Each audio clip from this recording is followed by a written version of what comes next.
It's Tuesday. Nope, it's Wednesday. Tuesday was the night of the season so far in Major League Baseball.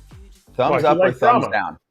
I like drama, but it wasn't just drama in one game, which we'll get to. I know there was a fight and actual punches were thrown. Yes, real fight, kind of, in Major League Baseball. I think it was the night of the year. I think there was a mix of drama, wild games, it was bees. There's just all kinds of crap going on in yesterday's game. Even the Mike Trout decision, which we'll get to a little bit later on, I thought that was just like interesting strategy talk. Do you guys agree? Night of the year so far? I mean, it's only been like 30-ish nights. There's a lot going on, but it's May. Like, shoot. As soon as the calendar turns over, everything's hot now. I can't wait for AJ's pick today because AJ's going to get hot. May is my month. Yeah, you flip the April calendar. Showers bring May bets. But of the first month of the season, I just think last night was the most entertaining night of baseball so far. Yeah, that's fair. It was great. Listen, there was everything. I mean, everything from the first game of the day, Jack Flaherty mowed against his old team, right? That was cool. Mowed, and then my buddy Shelby Miller blew it in the ninth, which I felt bad for Shelby because I love Shelby. But and then the fight, obviously Milwaukee, the bees. 2-hour delay. And by the way, it got Jordan Montgomery not to pitch. I know. Which is interesting. The Diamondbacks still won. Which is pretty cool. I mean, there was just a lot. The Schilt decision. I mean, there was just a lot of stuff happening. All right, so let's start. Let's get right to biz and charge the mound. Charging the mound. Just quickie recap. Obviously, you can see it, and you've probably seen it online already, but Jose Siri hit a homer. Enjoyed it. He enjoys all of his homers. It was a well-hit homer, too, if you listen to Chris Guccione, who spoke postgame. Freddie Peralta hit Jose Siri with a 3-0 pitch. Freddie got booted from the game. So did Pat Murphy. 2 innings later, Jose Siri and Abner Uribe became bestest friends, and punches were thrown. Where would you like to begin? There's a few layers. Well, first of all, Freddie was dealing other than the home run. So, like, the Rays were like, oh, he's kicked out. Thanks, Chris Guccione. I thought it was a case of, like, let the boys be boys, but this is what we always talk about in this here. I love it. I love this. You know why? Because they actually threw down. They didn't just go, oh, hold me back, Mr. Umpire, hold me back. Like, Abner Uribe is like, you want some of me?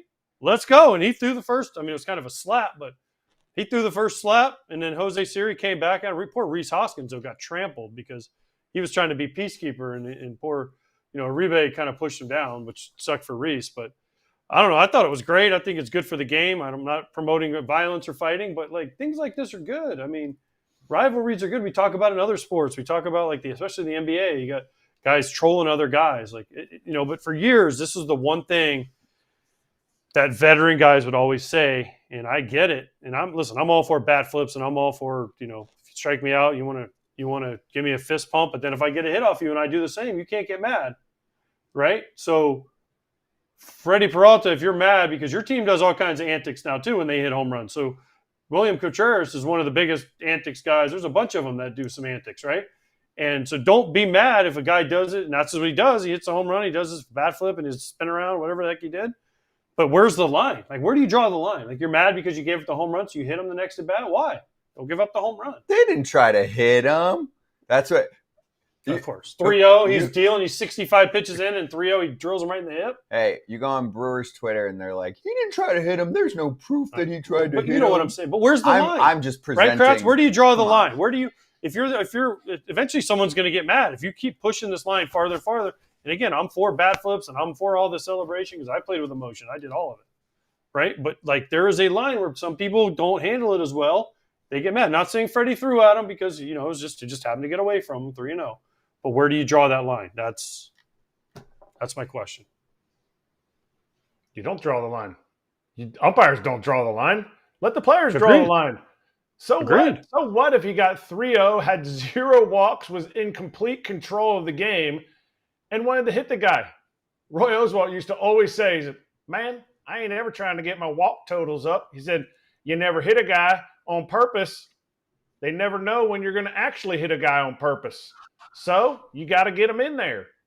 Hey, so what's the big – he didn't throw at his head.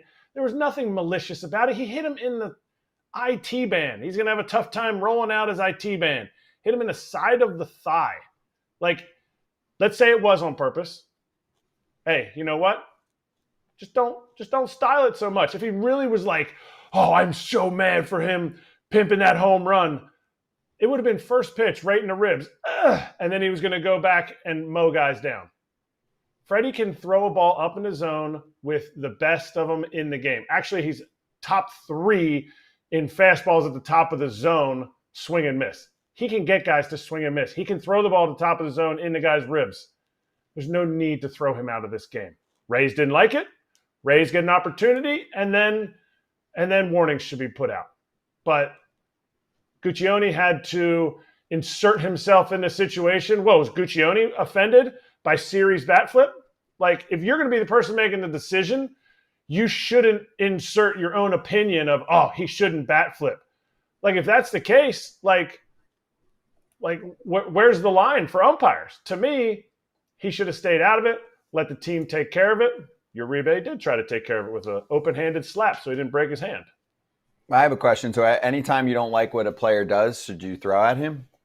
Sure. No. Yes. You just said no. You just said sure.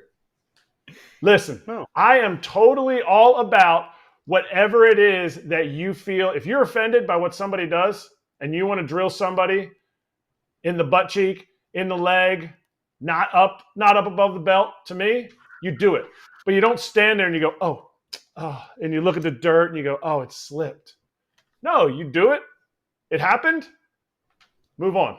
There's plenty of ways to handle things in baseball, and you have to be able to push guys off the plate. You have to be able to knock guys down. You have to be able to retaliate if other teams hit guys. But MLB and the umpires feel like they need to step in, and I don't agree with it. But why should you just be able to throw at a guy because he does something you don't like? Like, that's stupid to me. Why? Batter has no recourse. What if the pitcher does something you don't like? What, are you going to throw your bat at him? I mean, that's dumb. Just because the guy has a ball in his hand and I do something he doesn't like, why should I get thrown at? Make a better fucking pitch. You don't like what I do? Don't pay attention. I'm not doing it for you anyways. I'm doing it for usually the crowd or your own team. Like, what is it? Like, why? Just because the guy's holding the ball, he gets to throw it at me? Like, that's a stupid argument to me. I hate that argument. Yeah. And listen, coming from somebody that got thrown out a lot in his life, I know, listen, I knew it was coming a lot of times. You know what? I took it, went to first. You know what? Fine. But it was different times. Nowadays, the times are you can do whatever the hell you want out there. You literally can do whatever you want. And nobody's supposed to get mad. So why? Because the pitcher gets mad. Listen, we love Freddie Peralta. He's laughing and joking. And next time we have him on, I mean, you know, of course he's going to say he didn't do it on purpose.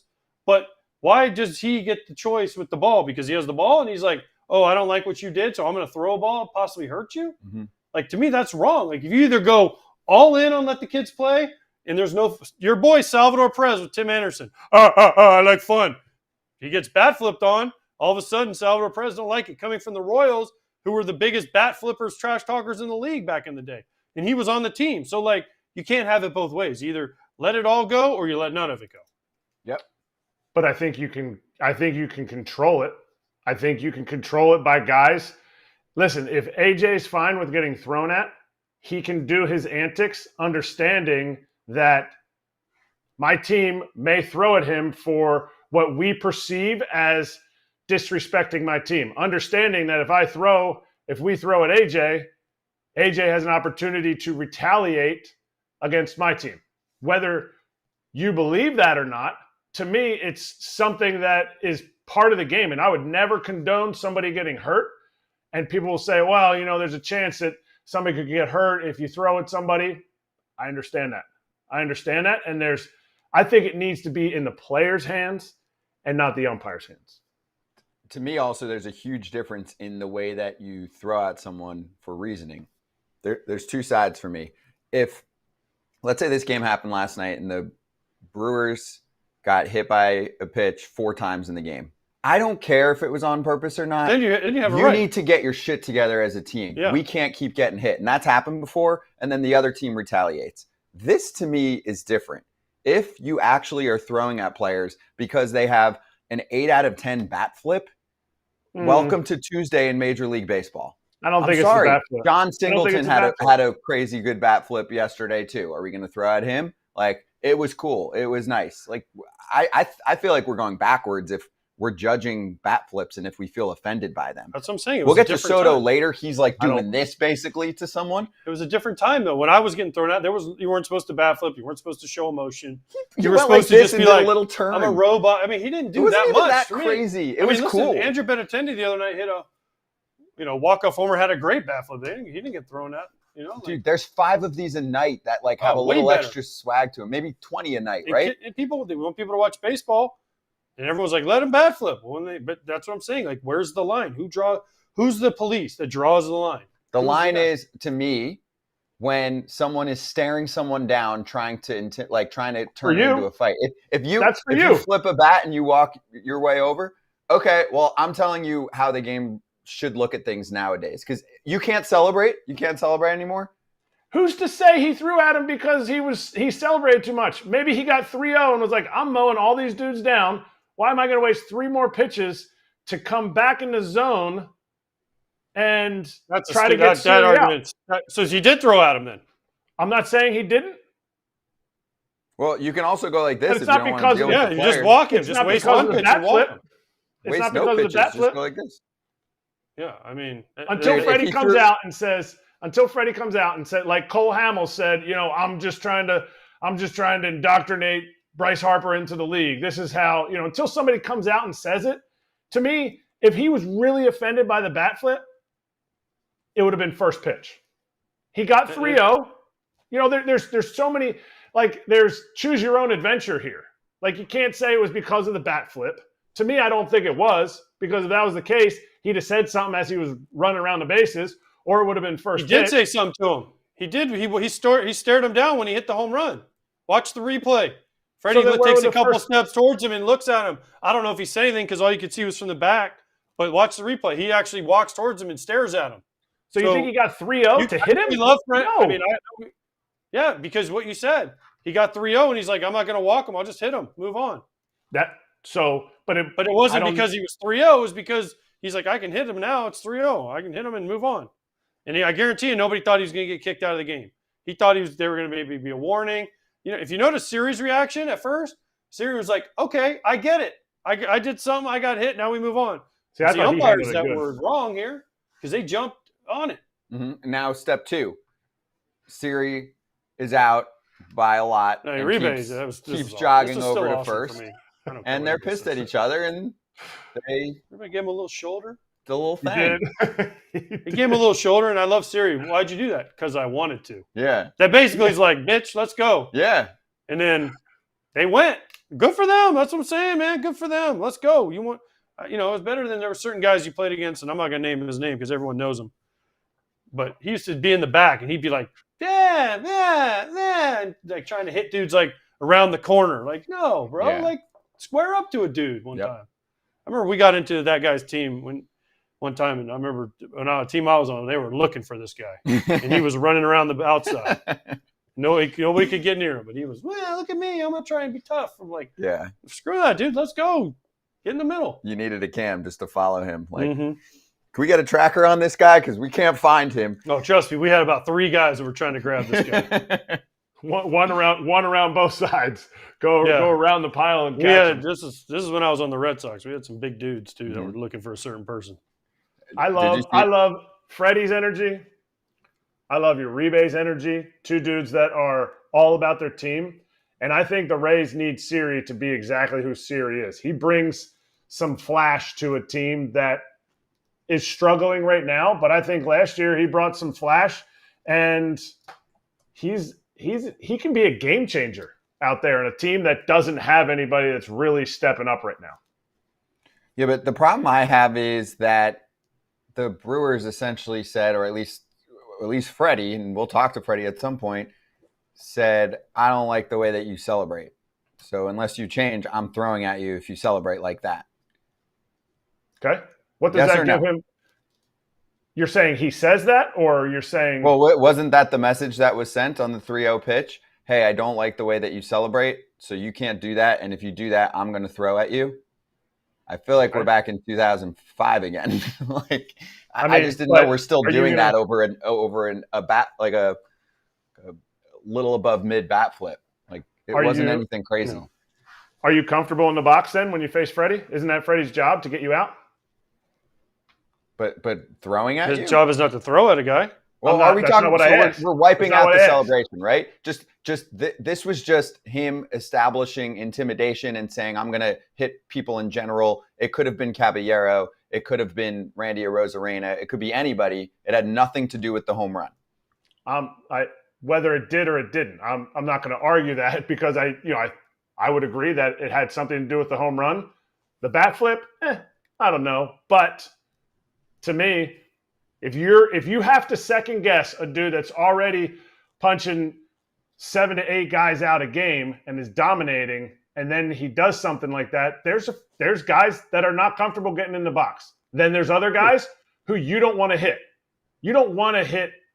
Obviously, AJ's talked about it. I remember Manny Machado. You don't ever want to throw at Manny Machado. He gets extra locked in when that happens. I remember Jonathan Scope talking about that in the playoffs. He was like, because he did the whole thing where he kicked Jesus Aguilar running down the first baseline. And Scope goes, "Guys, you guys do what you want." He said, "But I've seen it. You throw at Manny, he gets locked in, and we don't need Manny locked in right now." And so you make your bed, you sleep in it. To me, if Freddie can add a little bit of intimidation to Freddie fastball smiles, hey, maybe it helps him. And ultimately, that's what he needs to do. Help himself. I agree with Vlad in the comments here. This is some old school logic. Throwing at players is dangerous and causing injury. Sorry, you don't get to hit people because they hurt your feelings. I'm going to stand by this. The only time that it's appropriate to throw at someone is if your team has been hit many times. Many times, right? So is Guccione throwing you out? So is what? Is Guccione throwing you out of the game then? Your team got hit 4 times. Scotty Braun gets on the mound, drills the first dude in the ribs. Yeah, but that's not this scenario. This scenario was a dude hit a homer.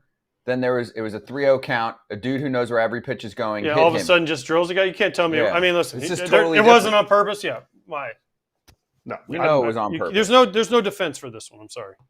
The defense is he hit him. He shouldn't have been kicked out. They should have just let it go, and that was it. Now Chris Guccione, who I personally like, and I think he's a pretty good umpire, but umpires are told certain things, so they did what they're supposed to do. But I think we should ask our guests about it because they're both pitchers, and they've probably never thrown at anybody on purpose. Never, ever, ever. Both veteran pitchers. They probably threw at each other.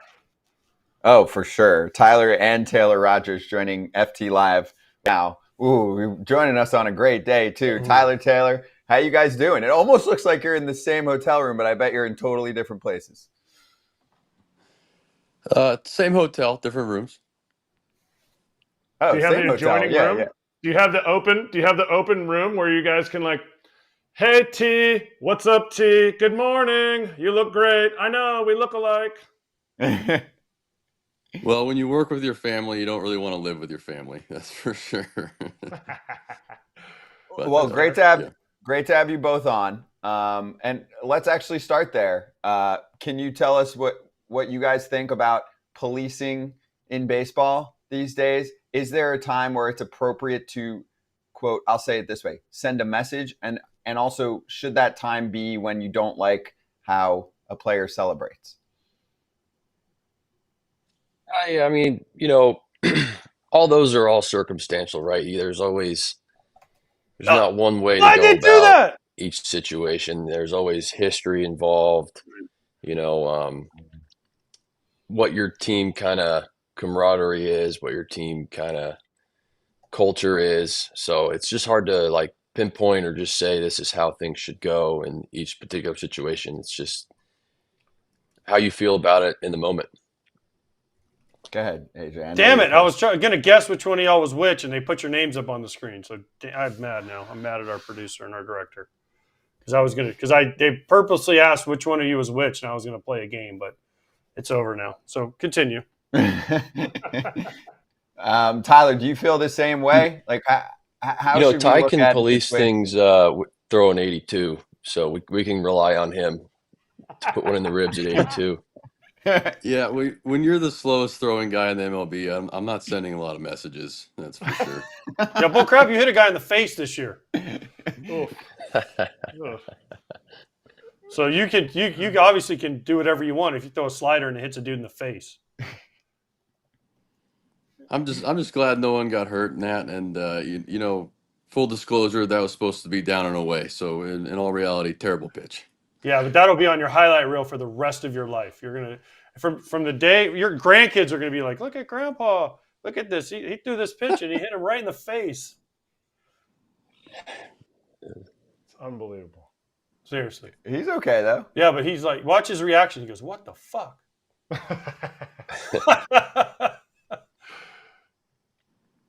There you go. I mean, no reaction? Was your brother jealous? Was Taylor mad because he's like, I've never done that? Oh no, I was excited, man. I get more excited for him than I do myself. I think if you look at my Twitter, it's straight Tyler Rodgers pitching ninja retweets. So I love watching that stuff. All right, so let's get into the season a little bit. Taylor, you want to kick things off? Like, how are things going for the Giants at the moment? Did you say Tyler or Taylor? Oh, Taylor, you got it. Oh, okay, all right. Yeah, you know what, man? Same. We're just in it now. You know, get into the day to day, and that was the first game of a 10-game roadie yesterday. So try to just win the series. That's we're kind of in it right now, and just put our best foot forward at the same time. You know, just having a good time, getting to know the teammates a little bit better now that we're in it a month here, and just having a good time. Tyler, what do you think? Yeah, much of the same. Just trying to stay, you know, kind of even keel. We just got done with the first month, so a lot of baseball left. Trying not to get too high or too low after the first month, but you know, kind of using that first month to see where we're at and what we need to work on and get better at. I don't know if anybody's told you guys this, but do you know your career wars? Mm-mm. You cannot make this up. Both of you have the exact same WAR today. You both have a 6.3 WAR. The rate that your careers were going, you went to Austin P. You took forever to make it to the big leagues. We played together in the exhibition games, and you got fired, Tyler, in 2019. For another season down in AAA, where you had another 1.8 ERA, and then your brother's at Kentucky, and he's already in the big leagues. Did you ever think that on May 1st, 2024, Tyler, that you would have caught up to your brother in WAR? I know WAR's not the biggest thing, but did you ever think you would have caught up to him? And Taylor, you better kick it into gear because he's catching you. Even though he's coming from way down under, he's catching you. Well, no, I didn't think I'd ever catch Tay in any type of pitching statistic, which I can publicly give Taylor congrats. He just got his gold card a couple days ago for 8 years of Major League service. So congratulations, Tay. Nice. Yeah. So, but I guess all those years in the minors were frustrating, but you know, the light at the end of the tunnel was I get to play with my brother now, so it was all worth it. What was that moment like when you first found out that you guys were going to be on the same major league team together? For you, Tyler, like, what was your reaction right away? Were you emotional about it or more just like excited? Yeah, totally excited. Could not wait for spring training to start, and just talking about all the hypotheticals, like we're going to do dinners on the road, we're going to do all this, and I mean, it was unbelievable at first, to be honest with you, but I'm glad that we got to do it. I like the joke that I have a lot of pull around here, that I brought my brother in, stuff like that. And then just one of my favorite memories is after wins in San Francisco, my 2-year-old likes to come sit at Uncle Tay's locker and hang out for a bit. So that's my favorite part. Yeah, I'm one of the only guys. I'm only one of the only guys in baseball that has clearance to bring their nephew in the clubhouse. So that's pretty cool. That is cool. And how are all these activities that you guys were planning when Taylor signed? how's it going? Is there are we falling behind on the activities, or is it is one of you not showing up for dinners, or you guys just living your best reliever life? Like you just kind of show up for the game and do what you do. We're living the life. You know what? I think the submariner over here is a little loosey goosey with the wine menu. You know, because he knows he's not paying yet, so he's just ordering whatever sounds cool to him. But that's what it's all about. So, you know, hopefully I'm still around when after Ty's a free agent, and then I'm gonna wrap it back around and do the same thing to him. Okay, so you pay for everything, Taylor. You pay for everything because you've made more cash, right? Yeah, Ty didn't even bring his wallet this year. It's unbelievable. Yeah, I don't know where it's at. That's unbelievable. But can we actually bring that video back up? See if our director can bring that video back up of you guys warming up together. What on earth are y'all doing? Why is the lefty on the left side and the righty throwing submarines off of your shoelaces on the other side? So it's hard to see, but literally just on the right side of the screen there where Ty's at, there's a big bench. So the left arm would be kind of too close to the bench. It's a little tight quarters down there in San Francisco, so we had to flip-flop it. That's dangerous. Yeah. Yeah. Well, you know, I think they forgot when they built that ballpark. I think they forgot about the bullpens. They did, and they tried to add them to behind the fence so that Tyler would never. Maybe he would give up one home run a year now when they move the fences in for him. You guys, hey, you know, Eric, if we go back real quick when you're talking about Ty, you know, dominating the minor leagues all those years and stuff.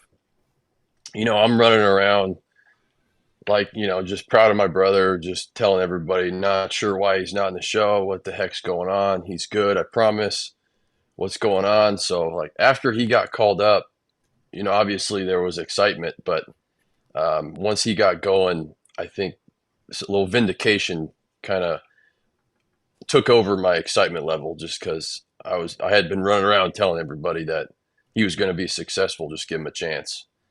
So that's been cool to see that play out. Oh, I told you so. I like that. Exactly. Yeah. love it. Do you guys? So since Taylor, you got your gold card, and you get two guests to take to a game. Do you take Tyler for your first game, or are you like, hey, bro, here's my gold card. I get two passes to the game, so I'm going to take you as my first guest, and those will be and you walk in together, and you guys can hand the gold card back and forth because nobody can tell you apart. Yeah, no. Ty's moved down to number 2 now. My nephew, he's going to be number 1. So Ty will have to find his own way into the stadium. I'm going with his kid. I like it. Now, do you guys live together in spring training? Because you guys are talking about activities. So do you guys room together in spring training? You guys move and then during the season you live together, or you don't live together? During the season, we are living separate, but Ty lives in Arizona now, so I moved into his house for spring, and that's why I didn't give him any rent money. So that's why I've kind of been trying to repay the bill a little bit this year. Nice. Tyler, you okay with that? You're okay with him not paying rent? I mean, I feel like you should maybe charge him double. I will more than make up for it over these next 5 more months. Is anyone invited to these dinners? Like, have you brought a teammate along, just like one, to kind of enjoy the Rodgers brothers experience? Oh yeah. You got to do some bullpen dinners. You got to get a couple of the team dinners going. So that's been fun. And then every now and then, you just get a group of guys that are on the road that don't have anybody in town or just want to come eat. But very rarely, I don't even know if we've done a dinner just me and you, Ty. I think we always have somebody with us.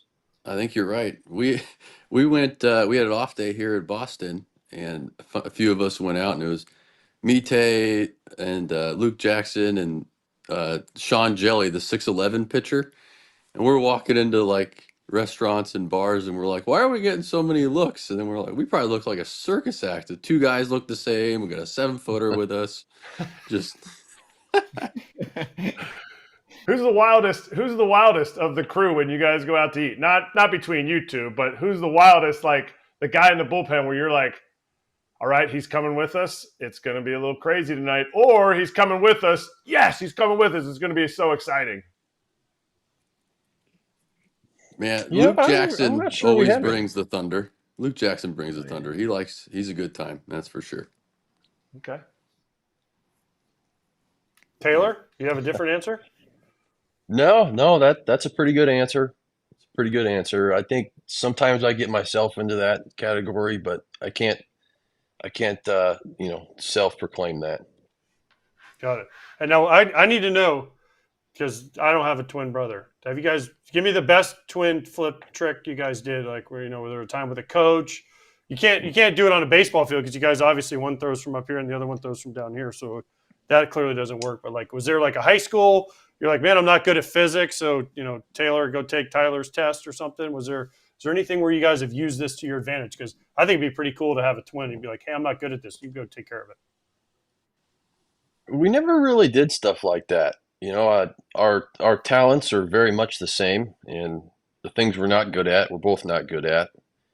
And I think, for us growing up, like middle school, high school stages, like all we wanted was to be known as Taylor or be known as just Tyler. Like I wanted everybody to know that I was an individual.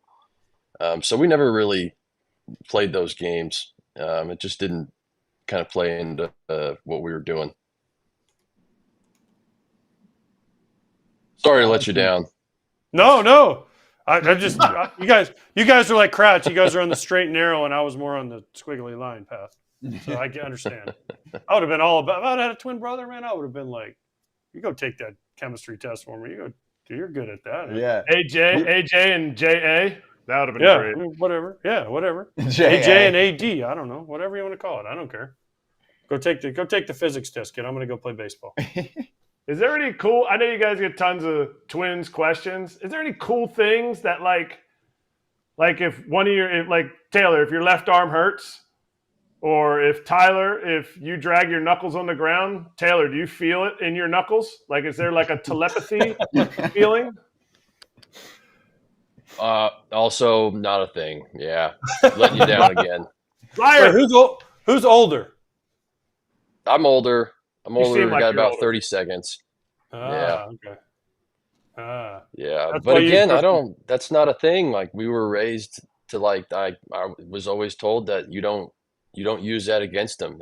That was not your fault or his fault that one of you was born first. You guys are brothers and you respect each other. That's what we were told growing up. So it just never really played that card. Dang, so you never played the big brother card? Like, I'm 30 seconds older than you. I'm going to beat you up, kid. I get to go first. Yeah, I'm first, Mom.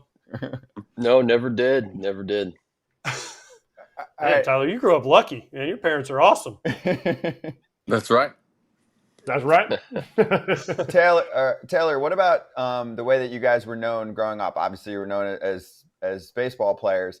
Was there like, oh, this one's louder, this one can dunk, what? How were you guys known, right? Usually it's like, oh, this twin does this and this twin does that, right? This one's into this one's into that. Were there any designations between you two? Not a lot. We did the same thing. We got in the same classes because, early on in elementary school, we were in a different class. Ty had a lot more homework. I was always kind of fooling around because my teacher didn't assign any homework. But as a result of that, I kind of fell behind in school. So from there on out, we were just in the same class the whole time. We wanted to have the same education. And then obviously we were doing the same sports, doing it together. And it was always like we were just, the Rodgers or the twins. And we weren't really totally individuals at that time. So I think going to college, separate places helped out.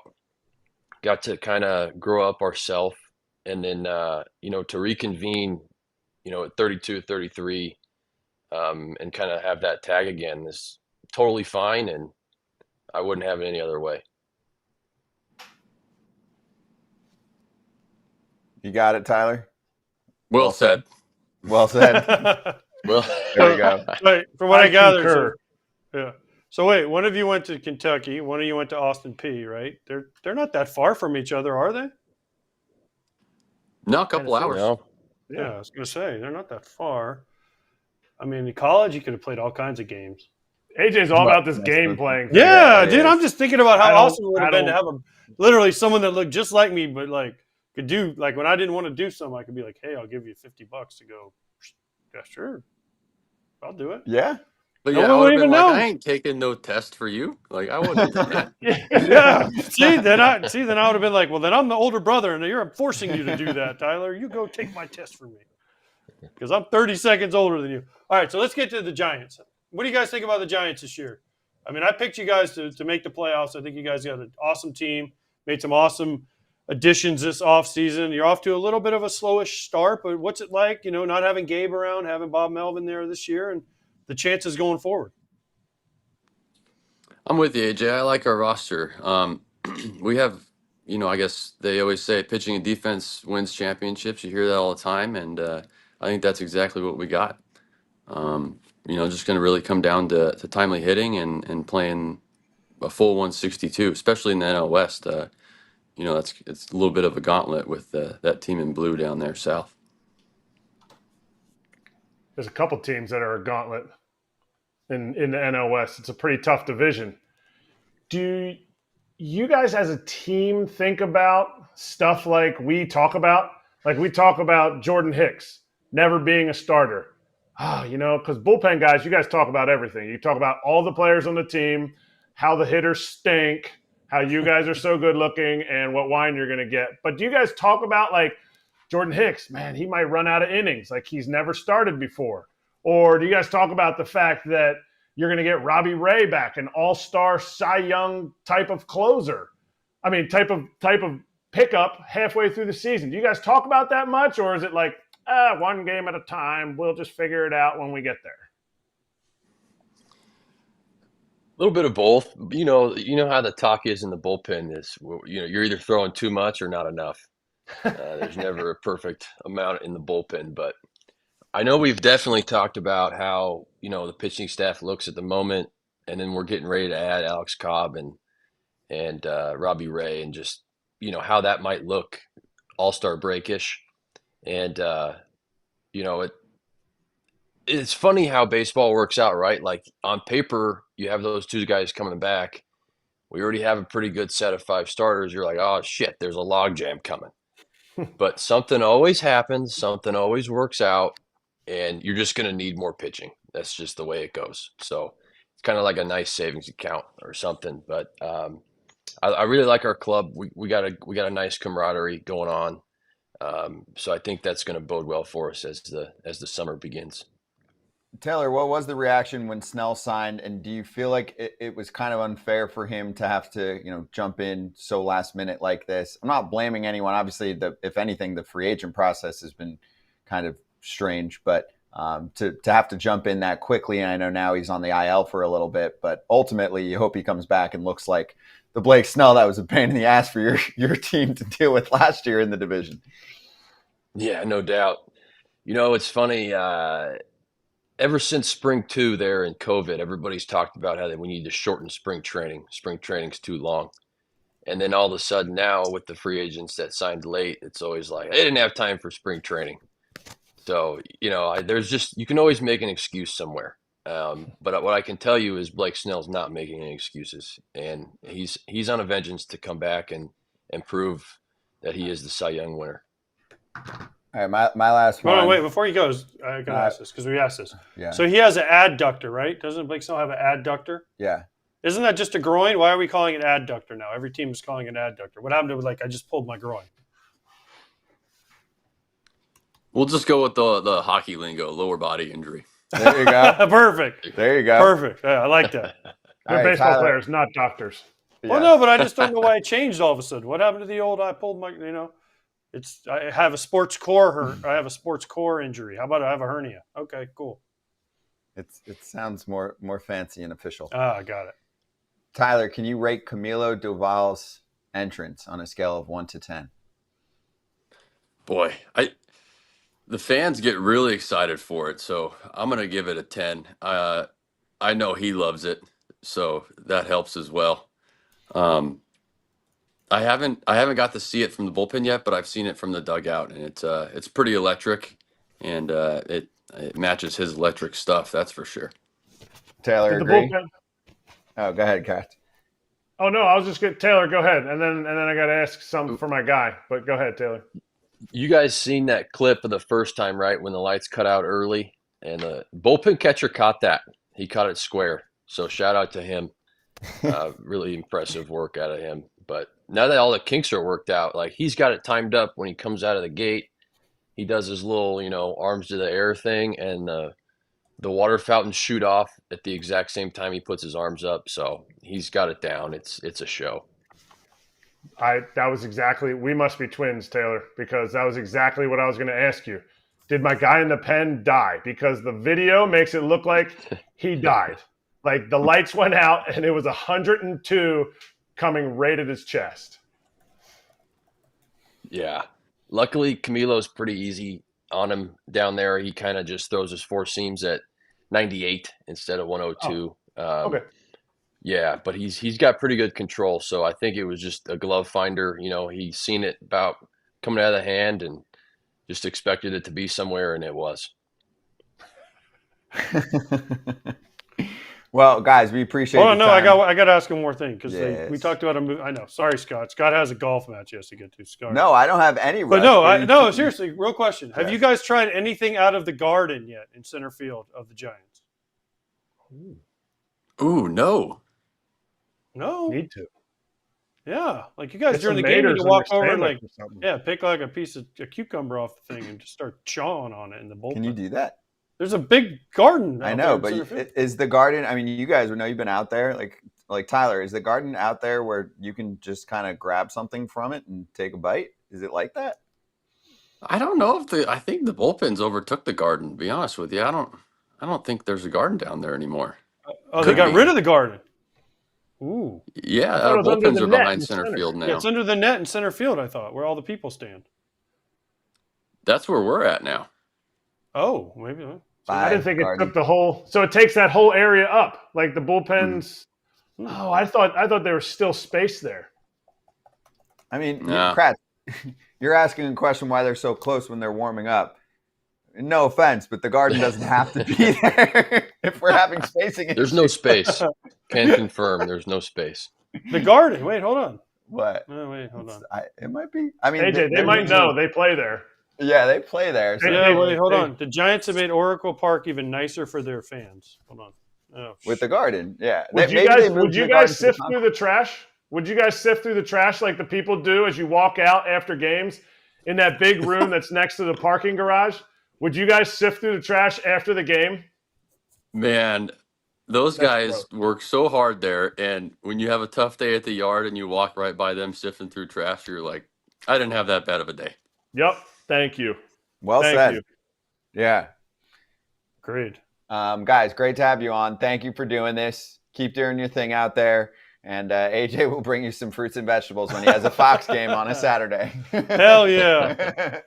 Sounds Hell good. Thanks, Thanks for having fellas. us. Keep up the Thank good you, work. guys. Yeah, good luck, boys. Appreciate you.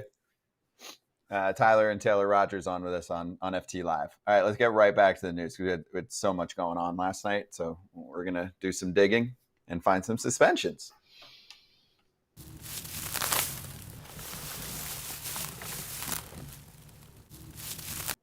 Suspensions are out. Freddie Peralta, 5 games. Pat Murphy, 2 games. Abner Uribe, 6 games. Jose Siri, 3 games. Good? All make sense? Or any gripes? Pat Murphy got 2 games. He got kicked out 2 games in a row, so that's basically a 4-game suspension. Oh, yeah. Well, the Brewers are in the news lately. Oh man, the Brewers are everywhere. They just have it going. Oh, Can't catch a break. Isn't that what they said? Yeah, they do. They say that every night right now. They also won the game, by the way, 8-2. Tyler Black made his debut. By the way, Tyler Black's a pretty damn good prospect. That's quite a first game. Like, oh, this is how the big leagues is. Crap, I better not celebrate my homers. Sorry, guys. You okay with the suspensions, Kratz? Everything line up the way you wanted to, or no? I'm not sure why Murph got 2 games. Everybody else Like, are they saying that he told anytime a pitcher gets thrown out, the manager gets thrown out too? Automatic. Yeah. It's automatic. Yeah, but he didn't look like Guccione. Looked like he threw him out after he said Fudge University. Doesn't matter. It's automatic. So you think that's why he got 2 games? Well, yeah, Or because is you it automatically what he managers said? automatically get a 1-game suspension when their pitcher gets kicked out. A 1-game suspension. I didn't know that. I'm pretty sure. I'm not now. There'll be people on Twitter like, "You're wrong. You don't know the rule book." Like, but people are also dumb. But That's I'm pretty not a sure. rule book. That's suspension books. I'm pretty sure that if a pitcher gets kicked out for throwing at a hitter, they get kicked out and they get a 1-gamer. I'm Now, pretty sure I you're probably right. could be wrong on that, but I'm fairly certain of that because I remember that was one of the things. Like when we would get into beanball wars, the manager Ozzie be pissed. He's like, "Not only am I getting kicked out, I'm gonna get fined and suspended." He's fine. Come on, Ozzie. Wait, Get I them do have one. short arms. I have a question. Champa Bay in the chat goes, WTF was Siri supposed to do? Just get beat up? I do agree with that. I mean, technically, Siri hit a homer, did a normal thing, which is called get excited about it. Then he gets hit, and then lastly, he got punched and then defended himself. So you're not allowed to punch back if someone punches you? No, Okay. you can't. Okay. If he de-escalated, if he didn't punch, that's what I was going to ask you. If he didn't swing, I don't think he gets, and he shouldn't get any suspension if he doesn't swing. But he swung. And he said something too, so he kind of instigated it with Uribe. Not saying that Uribe is right in punching him, but I don't think Uribe is just like, you have a punchable face. I'm going to go and punch it. All right. Next topic, right when we come back, is a former MVP getting optioned deep into the big leagues. Jose Abreu, that is. Be right back with Chandler Rome on this. Unified Healing is sponsoring this episode of Foul Territory. Unified Healing is an innovative global network of wellness centers powered by Energy Enhancement System, or EE System. This technology promotes wellness and deep relaxation, and there are hundreds of locations across the globe. Interested in experiencing the EE System technology for yourself? Go to unifiedhealing.com/foul to learn more and find a center near you. That's UNIFYD healing.com/FOUL. No material or testimonials on the Unified Healing website are intended to be viewed as medical advice or a substitute for professional medical advice, diagnosis, or treatment. Always seek the advice of your physician or other qualified healthcare provider with any questions you may have regarding a medical condition or treatment and before undertaking a new healthcare regimen, including EE System. We're back with the Athletics. Chandler Rome covers the Astros. Great follow at Chandler_Rome, and please check out his articles, especially the latest one that he put out on Jose Abreu, to get a lot more context, both from like a statistical standpoint and from the way that he's dealt with this with the team, the players, the org, the whole deal. Chandler, great work, and you've had a lot going on in covering this team in the first month of the season. So let's start with Abreu. Why did he get optioned? Why was he okay with it? And what do you think happens next? Well, he got optioned because as of yesterday, they entered yesterday's game 10 games under 500, their worst start since 1969. They couldn't afford to carry him on the active roster anymore. And there's only a couple ways you can go about getting a guy with more than 5 years of big league service time. There's only a certain number of ways this can go. And there was a meeting on Monday during a scheduled off day. Dana Braun was in it, the general manager, Joe Espada, the manager, members of the front office, members of the coaching staff were all in this meeting. They didn't want to share exactly what was said, but the picture the Astros painted yesterday was that both sides came to an agreement that this was going to be the course of action. I asked around a little bit and asked, what if he would have said no? And I didn't really get an answer. All I got was kind of like, oh, I guess we'll never know. But it was something that had to happen. They had reached an inflection point of they could live with. I think they could live with the offensive struggles. But what started to happen was, he was getting prone to defensive blunders too. He wasn't catching pop-ups. He was failing to scoop low throws at first base. He was costing them, extra bases, extra runs, things like that. And for a team already with a pitching staff in tatters, a pitching staff that's got a ERA over 5, they just couldn't afford for this to continue. And, Joe Espada, the manager, he had done everything in his power. He had moved him to 8th in the batting order. He had basically put him into a platoon role with John Singleton. He was no longer an everyday player. And it just seemed like the game kept finding him. Joe moved him to the 8 hole.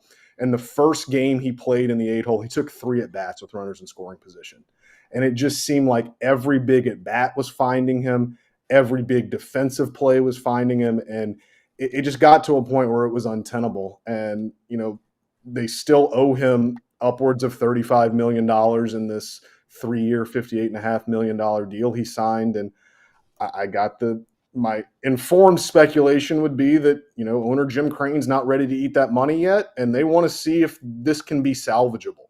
And everything that was echoed yesterday was that they think this is salvageable. But after watching his start, I struggle to agree with that. So what's the plan moving forward?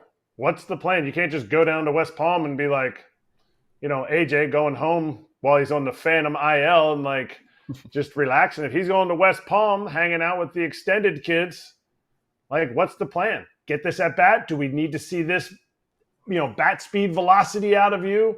Do we need to see you field 100 ground balls in a row every day? Do they have a plan, or have they let you know it? It sounds like they're going to let Jose Abreu be pretty autonomous in how they engineer this plan. They talked about it being a spring training sort of workouts, sort of ramp up. He's going to get however many at-bats he wants on the backfields in extended games. They're going to have the coordinators there to work with him. Dana Brown said he's going to fly down to Florida at some point to check on him. Jeff Bagwell, who seems to have his hand in everything in this organization, he's going to fly down as well to see if he can lend some support. Bagwell's been working with him in pregame batting practice when he was still with the big league team. He's worked with him on a number of occasions in pregame batting practice. I wonder, too, if they chose this route, sending him to West Palm Beach, just to maybe get him out of the spotlight, the limelight. Because if they would have optioned him to AA or single A, there would have been a media crush. There would have been people. You can stream these games and watch his at bats, and I'm not sure that's what he needs right now. And I don't know if you guys saw the quote that he gave to Alden Gonzalez of ESPN when they were in Mexico, but it was pretty tough to read. It's pretty clear that this is a guy that he said it outright. He's embarrassed. He's embarrassed about his production. He's embarrassed about the way he's played since he got to Houston, and he's wearing it. It's been tough to watch this happen in real time because everyone in that clubhouse loves him. Everyone in that clubhouse, Alex Bregman said last night he's one of the best teammates he's ever had. This is not for a lack of effort. This is not for a lack of, wanting to be better. This is, if anything, the Astros thought he worked too hard. He took too many at-bats, took too much pregame work, and that kind of tired him out. So it sounds like it's going to really be up to Jose Abreu, kind of how he goes about this stint in West Palm Beach. There's no timeline of when he'll be back or anything, but it was clear something had to happen, and they couldn't afford to keep carrying him on the active roster. Chandler, you mentioned Jeff Bagwell. He was the one that pushed hard for the Astros to sign him, was he not? He was one of the main guys, because I remember he came from the White Sox, and the White Sox, when this deal went down, they were like, you gave Jose Abreu what kind of money? And they knew him better than anybody. So what is the organization? And from what you're saying also in the second part kind of this question is, with no plan, that means they're like, oh, well, maybe he might not get it back. I don't know. It's weird to me that they're like, well, we don't exactly know what we're doing. We don't know how long he's going to be down there. And maybe he'll come back. Maybe he won't. So it's a confusing situation because, again, why didn't they just throw him on the Phantom IL, say he has a hamstring injury and send him to Palm Beach that way? The whole thing is just an odd situation now. I kind of thought about the Phantom IL thing too, AJ, but then I kind of wondered, did Billy Epler getting suspended for as long as he did that spook him a little bit? They put Gray Kessinger on the IL yesterday to clear a roster spot for Joey Loperfido, who came up. So they could have done it, but I'm not sure why that was the course of action. And to answer your question about Jeff Bagwell, it's worth remembering that the Astros signed Jose Abreu without an actual general manager. They had parted ways with James Click about a month earlier, and Jim Crane was overseeing the baseball operations department. He, at the introductory press conference that introduced Jose Abreu, he credited Jeff Bagwell for flying down to Florida and getting the deal done. He's been very involved, and he remains involved in what they're doing from a baseball ops perspective and things like that. And, Jeff Bagwell's invested in this. He did an interview with Brian McTaggart of MLB.com a couple of weeks ago, and just to read about kind of he knows that he's pretty invested in Jose Abreu and trying to get him going, trying to get him working, trying to salvage anything from this. But it's pretty clear that, this optioning him starts the clock. I mean, the clock is now ticking on his Astros tenure. And I do believe he will be back. I don't think they're going to send him down to West Palm Beach and just keep him down there, for the whole season. He will be back at some point. I think, if anything, that's a courtesy to him, because him accepting an option, I think, is a courtesy to the Astros. I mean, this could have gone a lot of different ways. They could have had to have an ugly kind of DFA situation sort of thing. But I think the way this went down was pretty smooth. And I think the Astros should maybe reciprocate that by giving him another chance at the big league level, seeing if clearing his head, if getting some time off. His family lives in Miami, so maybe just kind of being around his family a little bit in Miami, being closer to home, maybe that'll help clear his head a little bit. But it was clear that this had gotten to him, this had gotten in his head. And for so long, the Astros have been able to kind of mask things like this because they've just been so good. They kept winning in spite of all of this. This year they haven't, and they had to take drastic action. So let's spin it forward. What's the best plan for the Astros to fill the spot for now? I know you mentioned Loperfido gets called up, got a knock, drove in a couple in last night's game. I loved the John Singleton bash and the bat flip to go with it. This team has a lot of players that actually play every day in a certain position, right? Bregman, Pena, Altuve, Jordan, etc. So do you think they want to utilize first / I guess some left field too while Chaz is dealing with an injury, Chaz McCormick, to mix in these other players, or will there be more of a set plan? It sounds like it's going to be between three guys. It sounds like it's going to be John Singleton, Joey Loperfido, and Mauricio Dubon. Mauricio Dubon has started 2 major league games at first base, and those were both last year. And before that, he had not played the position since high school. Joey Loperfido, they view him as an outfielder. They view him as a more natural outfielder that can play all three positions. He played left field last night in his big league debut.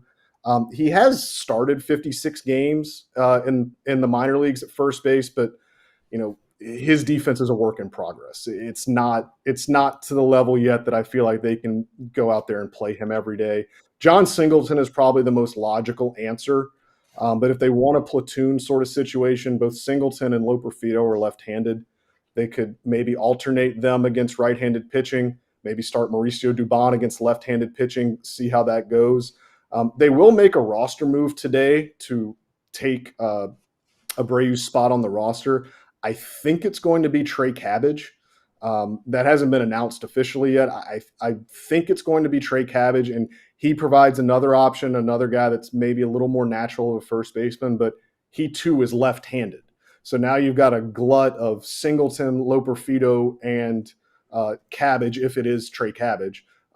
That's 3 left-handed bats, and it can get a little – that's a lot. So they're going to have to mix and match. The one thing Joe Espada did say is that he doesn't envision either of his catchers, Yainer Diaz or Victor Caratini, contributing at first base. Caratini has a good bit of major league experience at first base. Yainer Diaz started a couple games there last year. So they've got options, but I think right now they're going to settle with the 3 of Dubon, Loperfido, and Singleton. You mentioned Joe Espada. Could his first year go any worse than what's happened to the poor guy? He was there for all those years, waiting. Here's my shot, and down goes Verlander, down goes Fromber, down goes Christian Javier, right? All of a sudden, Bregman is not, Bregman is sick and misses a bunch of time. Abreu all of a sudden can't hit, right? It's like, man, all these things have lined up. Abreu has been not good out of the bullpen. The starters can't pitch.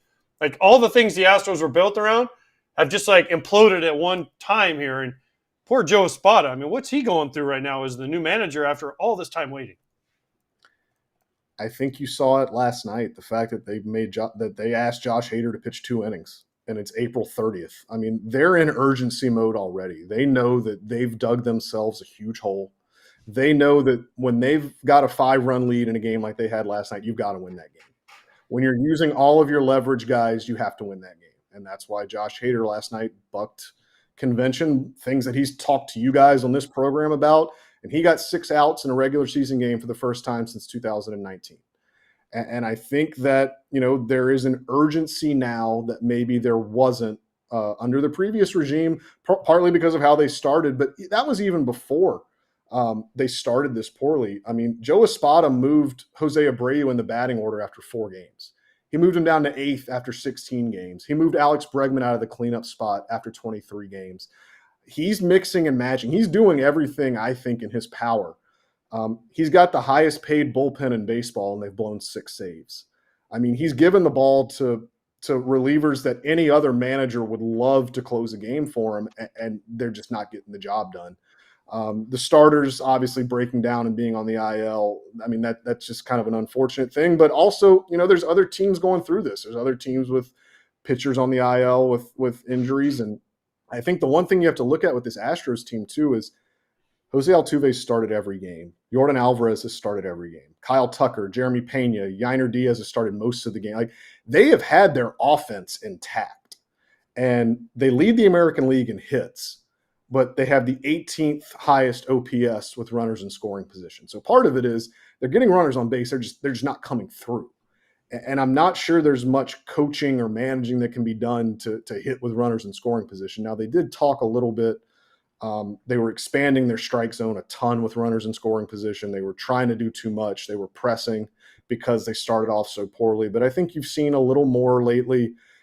Guys are hitting the ball the other way, putting the ball in play instead of trying to, put a ball in the gap. They're hitting a fly ball when a fly ball is needed. They're hitting a ground ball to the right side to advance a runner. So they're starting to do the little things a little bit better. But yeah, I mean, it has been a perfect storm of calamity for Joe Espada in his first 29 games. And I think he's handled it about as well as you can. He hasn't really broken publicly yet. Then I think 3 wins in a row will help him kind of maintain that positivity. And, that's one thing I think that you can always count on with Joe is he's going to always be positive. He's going to always kind of be upbeat and a good personality. But I think he understands the urgency with which this team's acting right now. Moving forward, is this what we're going to see? His usage from Hader? A 2018, 2019 Josh Hader where, hey, you know what? He's down for 2 days, but he's going to give us 2. I know not regularly, but is this going to be something that is going to get him on track, or how they're going to use him normally? I mean, Joe said last night that he's not a fan of that. He doesn't like using him 2 innings. And I mean, I think Josh Hader has been pretty vocal that he's not a fan of that either. But he did say when he was introduced to the Astros media, he did say whenever and for however long. And so he has at least embraced that, and he seems to be on board with that. But I think the situation last night was a little bit more conducive. He pitched in that Sunday game in Mexico City. He had not pitched in the 7 days before that. So he had barely pitched. He threw Sunday, and then they knew he was fresh. They knew that if they went to him and asked him that he probably would be open to it, and he said yes. And, we didn't get to talk to him last night. Josh Hader, I'm interested to talk to him today and kind of see how maybe his thought process has changed, if at all, coming into this new situation. But no, I don't envision them trying to get more than 3 outs with him on a regular basis. But I think they understood they had to win that game last night, that you can't blow an 8-3 lead.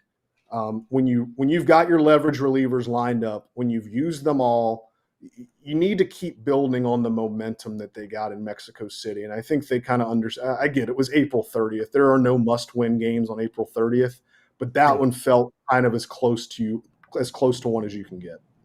Yeah, it was a wild game. It's a fun game yesterday. Can't win the pen in April, but you can lose it. That's right. That's right. They should be in a better spot, like you're saying. I mean, some of the relievers, the law of averages, they're really good. They should pitch better. Abreu's spot should be better now in the lineup card. So we'll see what happens. I still think they're good. So I'm not too concerned. But yeah, you got to start getting on some win streaks. Chandler, great to have you on. Have fun, man. You got a lot of action for May 1st. Enjoy Justin Verlander starting tonight with Angel Hernandez behind the plate. I'm sure. No. You already gave us the lead of our show What for a tomorrow, gift. I'm sure. Angel Hernandez is the star of Major League Baseball right now. It's incredible. He dominates social media whenever he is behind the plate. So thank you for letting me know that. I will definitely be watching. Can't wait. Chandler, have fun. All right. Thanks, guys. Thank you. Chandler Rome, give him a follow, Chandler_Rome. And also in The Athletic, check out his articles on all of the happenings in the Astros world at the moment. Also a reminder on our side that we do have the FT leadoff newsletter right now, Monday and Thursday. Eventually could be a little daily action for you. So make sure you subscribe to that. I will post the link to it in the YouTube description and in the podcast description if you're listening to this later. Also, if you're watching, just do this for us real quick. If you're an FT fan, just open up the camera on your phone, click the QR code right there, sign up, be a part of it. Just like a quick glance, FT style, at what's going on in the sport every couple days. And what else should people do? I'm making you say it, dude. I don't know why you're allergic to saying it. I'm not allergic to saying it. I just said subscribe to the FT leadoff newsletter. But no, I'm talking about to the main show. How about you're all excited about this newsletter thing. How about we say subscribe to the show, the actual show? Subscribe to the show. If you're actually watching the show right now and you don't subscribe to FT, that's kind of weird. So yeah, but if you're a first-time listener and you like the show, how about you subscribe so that way you get alerts every day instead of like not saying that. He's learned a lot. That's good. That is correct. Because sometimes people are like, well, why do I have to subscribe? What does that do? I'm like, then you know when the show's going on. Yeah, and it's free. It is Even always Scott can free. afford that all because he complains about That's how true. he doesn't have I always money. complain about money. Always. All right, so let's get to that's what he said. Yeah, that's what he said. That's what he said. That's what he said. That's what he said. So for that's what he said, usually it's someone saying something and then we talk about it. But first, I just want to show you the clip that lines up the quote. Juan Soto hit a monster home run yesterday. He's on fire. He's having a great start to the year with the Yankees. He's been their best bat. This one was, look at him. Look at him admiring the baseball or admiring the man on the mound. This one was 447 feet, the second longest Utah Street homer ever to Gunnar Henderson's 462 last year. But bat flips are one thing. Why was he staring at the pitcher? I'm curious. Just was there a problem between the two? Well, post game, here's the tweet from Brian Hoke, who covers the Yanks, our friend. Juan Soto said he stared down Dean Kramer because, quote, he didn't like the shuffle. Quote, I bet he didn't like the homer too. I got a lot of buzz on socials. Orioles fans were like, scoreboard. But also, I didn't realize that there was beef between Dean Kramer and Juan Soto. I didn't either till now. Yeah. Apparently there's a lot of beef, though. I don't get it. I mean, listen, he stared at him. He hit it, and he didn't look at the ball. He looked right at the pitcher. And then when he was coming around third, he looked again at the pitcher. Mm-hmm. So, I mean, I don't know, but, I mean, Dean Kramer's going to be like, yeah, way to go. You hit a solo homer. You lost 4-2. So, I mean, way to go, Juan. I don't know. I mean, it's crazy to me that this is what, he didn't like the shuffle. I mean, remember when he first came in the league and he first did it, people were like, what's this guy doing? So I'm sure there's been numerous people that don't like it. He's not trying to show anybody up, but at the same time, I don't know. I mean, he hit a home run. Way to go. Well, you don't have to look at the pitcher. Just run around the bases. I mean, if you want to flip your bat, do that. But this is a little different than what we talked about with Freddie and Siri, right? Like, this is like, Soto's like, okay, now there's a target on Dean Kramer for me. And Dean Kramer knows where the target is. And I know Kratz is going to say, well, what's the difference? You guys have to. I'm the no fun police. I learned from Salvi. Yeah. Okay, guys. I guess I talk like this. So I got to talk like this from now on. No, you talk. What's the difference? My Kratz was, well, what's the difference? How come Soto can stare at Kramer, but Siri can do his thing? Oh, I don't think anybody did anything wrong in this situation. I think it's great. MLB, it's good. Players are good. All right, but for real. Well, this time they play, guess what? There'll be warnings. There'll be warnings. Trust me. They'll before the series, the umpires will come in and say, "Hey, so guys, tonight there will be warnings." Yeah, I think so. 100%. Tonight? I liked how he hit it. He looked at Juan, and he shook his head. He was like, "Yep, Yeah, you got me. you got it." Yeah. Mm-hmm. I liked everything about it. I'm not sure why Juan had to stare him down. If there was something said when he did the shuffle, or did he mean like he didn't like the shuffle, like, and he said it in an interview before? I don't know. I don't know the context there. Like if he shuffled during at bat and Dean said something. When we had Dean on, he kind of had a little fire that I like. I like to see that fire for pitchers. I love it. But my only thing was, because obviously we're a national show, we're covering everything in the sport. I don't know every intricacy of every series and every player versus player situation. I just wanted more. I was trying to scroll through any other New York media. I'm like, can you give me more on this? Like, he didn't like the shuffle. When? Did he yell at him? Did he throw at him? Like, I didn't know the context, because when you're just looking at a highlight, you're like, what's the problem? Was there a previous at bat where Dean's yelling at him? I didn't see anything. So I'm sure there was something, but I just didn't know. I wanted to get the backstory a little bit more. Agreed. I don't know. Nobody knows. That's kind of the thing. Like, I don't know. I mean, look, Kramer's like, okay. You see him shake his head like, yeah, you got me. Cool. And then Soto runs around the bases, and when he touches third right here, watch, he looks at him again. Right there. Right here. Yep. Like, dude, cool. Hit a Handled homer. it well. Hit it really far. Kramer's like, okay, yeah, you got me. All right, yeah. See him shake his head. Yeah, okay. Mm-hmm. Yeah. By the way, it's 4-2. You lose. I actually think this was a little bit of what Kratz is talking about. Don't wake these dudes. I mean, they're already all amped up to try and be the top dog in the AL East, and they might just say it with their performance. The Baltimore Orioles, like, cool, stare us down. We think we're better than you. The O's have a different kind of confidence. They are more athletic than a lot of teams. Like yesterday, they didn't hit the ball very well. They were beating out infield singles. They were making the plays they needed to. Their pitcher went deeper into the game. Kramer went deeper into the game than Nestor. Like, to me, I just saw, especially, and maybe I'm jaded because I really, really like Gunnar Henderson leading off. Like, he just adds this, energy to that lineup. Like, he beat out that infield single where Glaber dove and rolled and turned. And I was watching it, and he gave a fist pump after he was safe at first base. It just seems like, I don't want to say they want it more. It just seems like they are not intimidated by this new look Yankees and new look with Soto Yankees, but essentially the same team that they tried to build around Judge and Soto. And the O's are looking to get in a sweep here today.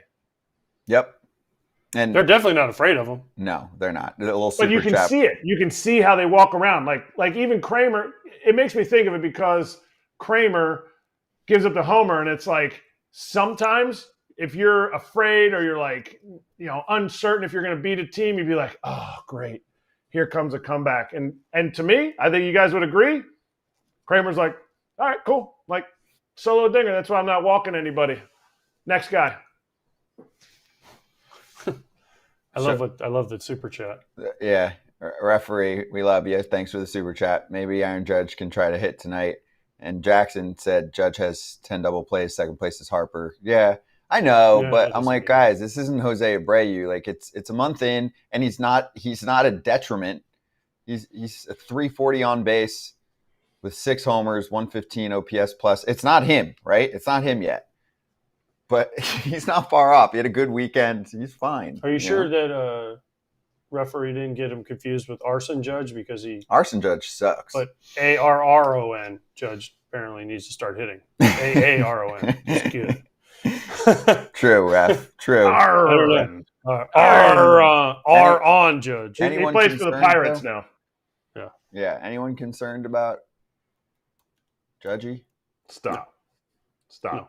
You should get hit in the thigh for saying that. I'm concerned that the Yankees are off to a pretty nice start and Judge is not Judge yet. That's the concerning part for the rest of the league. True. I also look that at offense is going to get better. True, but I look at it like this: what Kratz said, the Orioles aren't intimidated by the Yankees. Mm-hmm. No, they are like, yeah. So what? We got Gunnar Henderson. You guys have Soto. We got Gunnar. Because I did BetQL today. They asked me for my MVP right now in the American League. They're like, Soto. I'm like, watch out for Gunnar Henderson. That dude is raking. Plus, he plays a premium position as shortstop very well. He steals bases. Soto doesn't do that. Gets on base. I mean, right now, I know Soto's probably the favorite right now, but Gunnar Henderson is coming, and he's coming quick. Mm-hmm. Identical baseball reference war right now. Mm-hmm. 2-2. I know it's not the only factor. I'm just trying to. No, Would you rather have a shortstop or a right it helps, fielder? though. Shortstop. Okay, boom. There you have it. Yeah. Thing I'm surprised with Soto is how many home runs he's had. I didn't think, you don't even, you expect, it's so crazy to think, you expect over 400 on base percentage, and Soto historically has gotten hot in the second half. So I don't know. It's scary. It's scary for the other teams because if Judge and Soto get hot, it will be, a lot of runs scored in New York, but they have to both get hot at the same time. Oh, we showed this on YouTube, but I'll just point it out. Felix gives a little quote tweet. Either. That's what he said. Appreciate that. We get that a lot, actually, so just felt like I would show one. It's cool when something happens and then people start shouting out segments. I'm into it. Love the FT fam. That's all. Mm-hmm. Another, that's what Subscribe. he said. Subscribe. Another, that's what he said. Good one last night between the Padres and the Reds. And at one point, you get this cool manager choice situation. So I'll let AJ Cassavell on his tweet help to tell the story since I don't talk that good.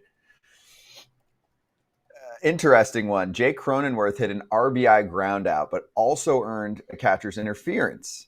Mike Trout, manager of the Padres, essentially had the choice to take the out and the run or load up the bases for Manny Machado and take the run off the board. But then you also take that out off the board.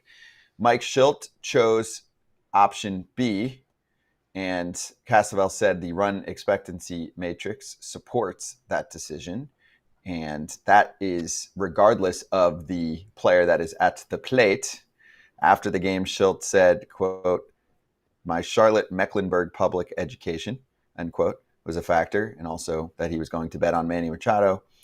You are correct, Mike Schultz. Manny Machado cleared the bases and changed the game. And Kratz, you're shaking your head. Right, you don't need math to tell you what to do here. Is that where you're going? You just don't need to, what was it? The run expectancy matrix? Yeah, you ever seen that movie? choose the blue pill? Yeah, that's what AJ chooses, the blue pill. Look until you try it, Kratz. No. True. It's a hard decision.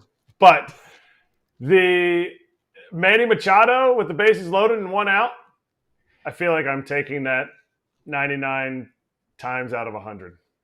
And I say that because I'm not sure what would make me not choose that, but you don't expect Manny to drive in all three of them. But like, I wonder if Cronenworth was like, dang it, it's an RBI. I needed that RBI. No, that'd be fine. That's the right call. Right call. Right call. Good job.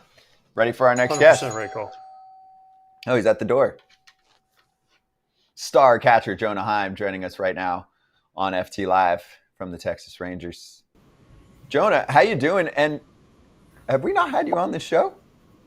Hey guys, no, it's first time. Excited. That's crazy, dude. We're big fans. Love what you're doing, and you got the catcher combo today. So, how's the season going? And hold on before you get into it. Yeah. By the way, I don't know if Rich Rice is in the room, but tell him thank you from me personally. Okay. So Yeah. when you see He Rich just Rice, stepped out. okay, He's, just make sure I'll that let you him give him a big hug from me and say thank you. I'll see you guys in a couple weeks, and when you guys are in Dallas, you got a ton of Rangers games. Just give him a big hug from me and just say, hey, AJ says thank you. So that's it. Now, I will. Scott. Have you ever been interviewed by two catcher hosts on a show? I have not. I'm excited to see the questions I'm about to get. A little nervous, but Very in depth, very serious, very totally. Yes. I'll start with the pitching side. So how fun is it to have the mix of pitchers that you have? Of course, you're a World Series champ now. You have legends sitting on the injured list who are going to come back at some point this season. Do you feel, #blessed that you have such a cool group of pitchers that you're able to catch? oh yeah, I feel like I'm in a great spot. Every single guy we run out there gives us a chance to win each and every night. So I mean, that's all you can really ask for. And we got some depth. We got some guys coming back from the injured list here soon, and I'm excited to get them back out there. And they make my job easy. I just go out there, try to call a good game, and I know they're going to execute the game plan. Listen, dude, you got DeGrom, Scherzer, Molly, Evaldi, Dane Dunning's dealing this year. I mean, you got some dudes, bro. You won a Gold Glove last year, so I mean, it's got to be kind of fun. You also drove in about 90 last year, so I mean, I think you had a pretty sweet year. But I mean, it's got to be great. You're like, don't be humble. We got a chance to win tonight, dude. Screw that. You guys got a chance to win all the time because not only do you guys have stud starters, your bullpen's coming into form with Spores coming back, right?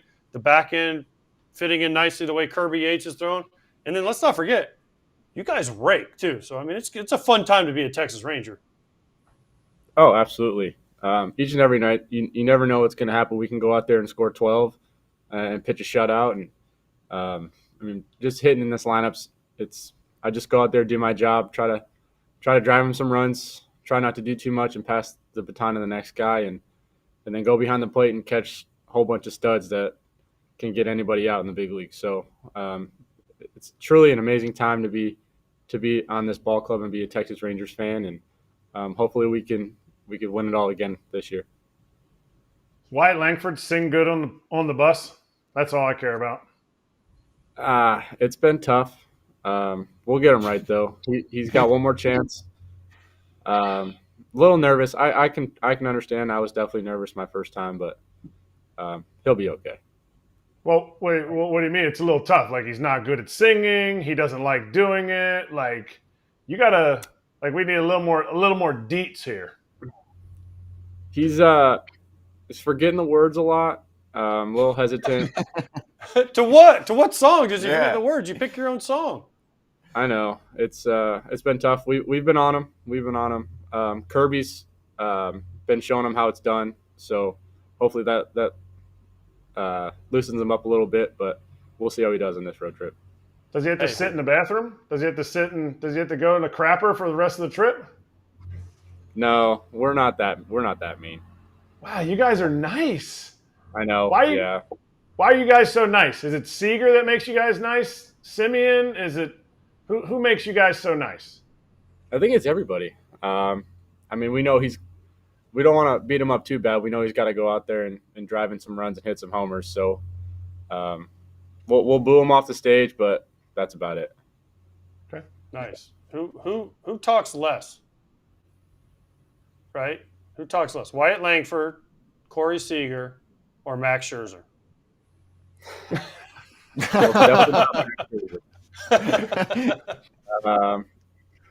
Probably Corey. Corey's an underdog, quiet dude. Great person, but he's also sneaky funny. He'll throw out a lot of good one-liners every once in a while, but super quiet. And Wyatt's coming out of his shell for sure. Would you be able to compose yourself as much as Wyatt did when he had a tough little strikeout a couple weeks ago? Because AJ's called quite a few Rangers games, and he went up to him and he was like, dude, how do you keep yourself together on that, right? And he was kind of stoic about it. Yeah. How do you do on calls that do not go your way that you then review with a tablet and see that they should have gone your way? Well, my job's a little tough too, because as long as I'm getting those calls too, I'm kind of happy. So, but for guys that are in the field, they don't really care about our pitchers getting strikeouts. But for me, as long as the umpire is giving us those calls too, I'm just gonna put my head down and try to go steal some strikes. But I can see how that's very frustrating. Jonah, You have to be honest. Okay, everybody talks about framing, all this stuff. You're one of the top 3 every year in the game. You do not want a pitch 6 inches off the plate because you know that man is going to box something that's on the plate, which is getting you minus points. So where is that line for you? Because you do such a good job, and I don't know who taught you. I don't know if that was a thing when you were in Oakland and then you brought it over to Texas, but you do such a good job. Where's that line for you? Like, I know I can probably get 2 inches off, but you know if you're getting 2 inches off, they're going to miss that one that's a half an inch on, and you're back to even. Yeah. For me, our big thing over here is keep strikes and convert balls to strikes. So I'd rather have an umpire that's calling every strike a strike. And if he's not giving us those maybe a couple inches off, that's fine. But as long as he's calling the strikes, then we're in a good spot.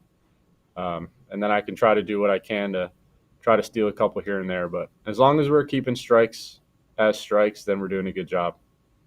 How about foul tips? How about what are we doing about catching or not catching foul tips and running after them? Well, I don't know. That's a tough question. What was Chad's reaction to that? Chad Fairchild, the umpire, in the moment, because we were watching the game live, and you were like in disbelief. Like, what was his reaction, and what did you really want to say? Yeah, I mean, as catchers here, we know when we see a foul tip or we hear it, we know what it looks like and we know what it feels like, and you kind of just do what you always do. Normal reaction is just ask for a new ball and go from there. And when he kind of backed up and didn't really say much and everybody was running around, I was kind of panicking a little bit. And if I can't really say what I wanted to say, or I'd get in trouble. So, yeah, I guess in hindsight, finished the play. Obviously, it cost us a run there. We ended up winning the game, but still tough pill to swallow. But we learned from it, and we're going from there.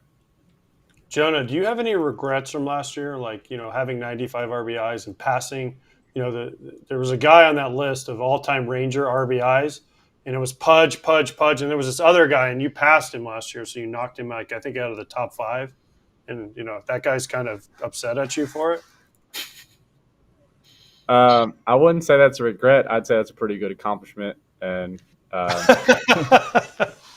sorry if I hurt anybody's feelings. Okay.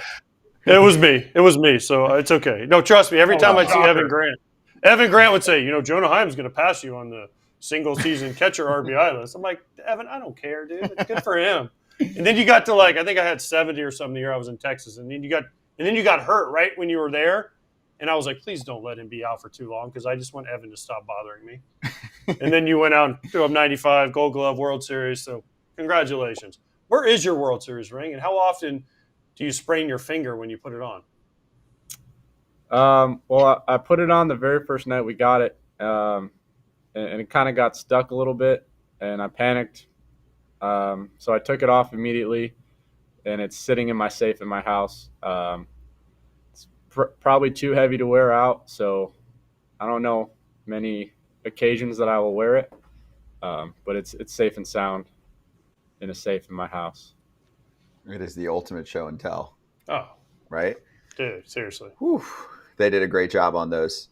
Jonah, question for you because it came up in a game last night. Is there ever an appropriate time for a pitcher to send a message, and where do you think the game is at with everyone accepting bat flips? I mean, everybody does it, right? You see big homers in big situations. I mean, it's hard enough to get a hit in the big leagues, and when you hit a homer in the big leagues in a big situation, people are excited. Your emotions kind of take over, and as a catcher, depending on the situation and the moment, I'm okay with a little bit, like obviously nothing too excessive but there's room in the game, I feel like, for excitement and just having fun.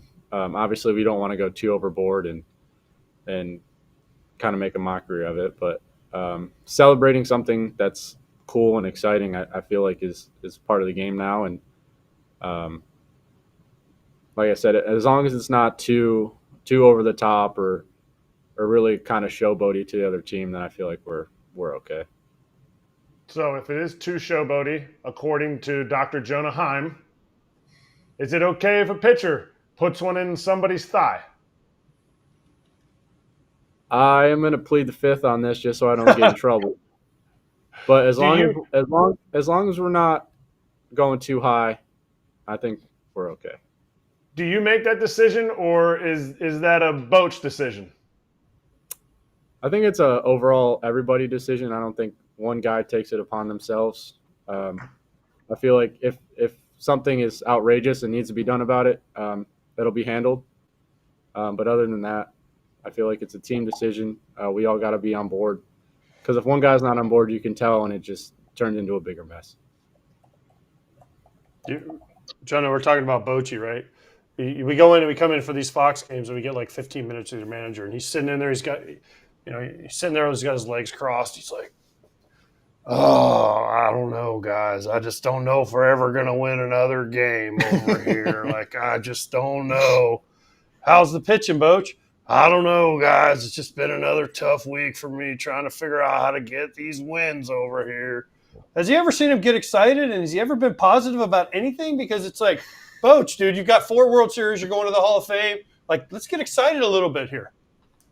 Yeah, it's the Boch magic. I think he's either excited, mad, sad, or he's got one emotion, and it's pretty much what you just described right there. So he's one of the best managers in the game of baseball, and made an instant impact when he came over here. Obviously, you saw what we did last year, and we saw him get excited.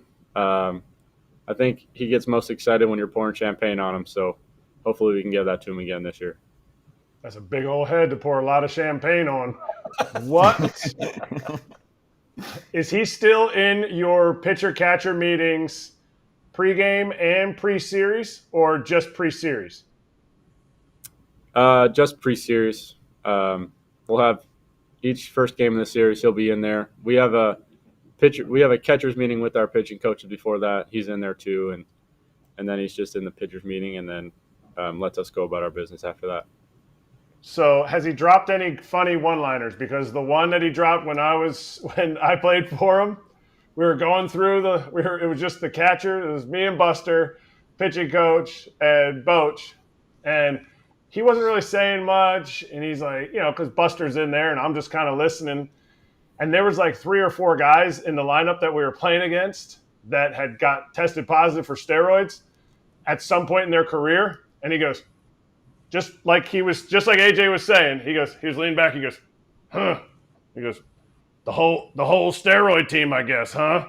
And it made a stain on my life. I'll never forget Bruce saying that. Boch being like, yeah, just a whole steroid team over here. All right, guys, we'll go get them. And he really didn't say anything else in the meeting. So has he said anything funny like that? Not yet. I feel like he's still getting a feel this year for some of the guys. But I have heard a lot of good stories of him giving a lot of good one-liners in the coaches' meetings. And Bobby Wilson, our catching guy, always comes and tells us about all the funny one-liners Boch got for him that day. I like it. So you have another coach on your team, Mike Maddox, who's kind of famous for touching the guys on the shoulder. So have you ever done this? Because I had Maddox when I was there in 2013. Joe Nathan wouldn't let him touch him. So Joe would put his arm on Mike before he would get out there, so Mike couldn't put his arm on his shoulder. Because I'm sure you've seen it. And then he covers his mouth, and he always covers his little mustache, and he's like, blah, blah, blah, blah, blah. Hey, let's try to get this guy out. So have you ever thought about standing in the way so Mike can't touch the pitcher? No, I haven't thought about that, but it does. We have brought it up. He always has to touch your shoulder, and he always has to at least say something to the umpire when he's walking back to the dugout. I don't know if he's just trying to get on his good graces or what it is, but yeah. Maybe I'll try that out tonight and see if I can get in the way. Well, hopefully there's no meeting on the mound. You guys cruise. But I love Mike Maddox meetings, too. You're talking about pitchers meetings before. He had he was the most informative, prepared guy. he'd be like, all right, we got our fucking Pierzynski here. He's the first. He's got all these like little sayings he has, right?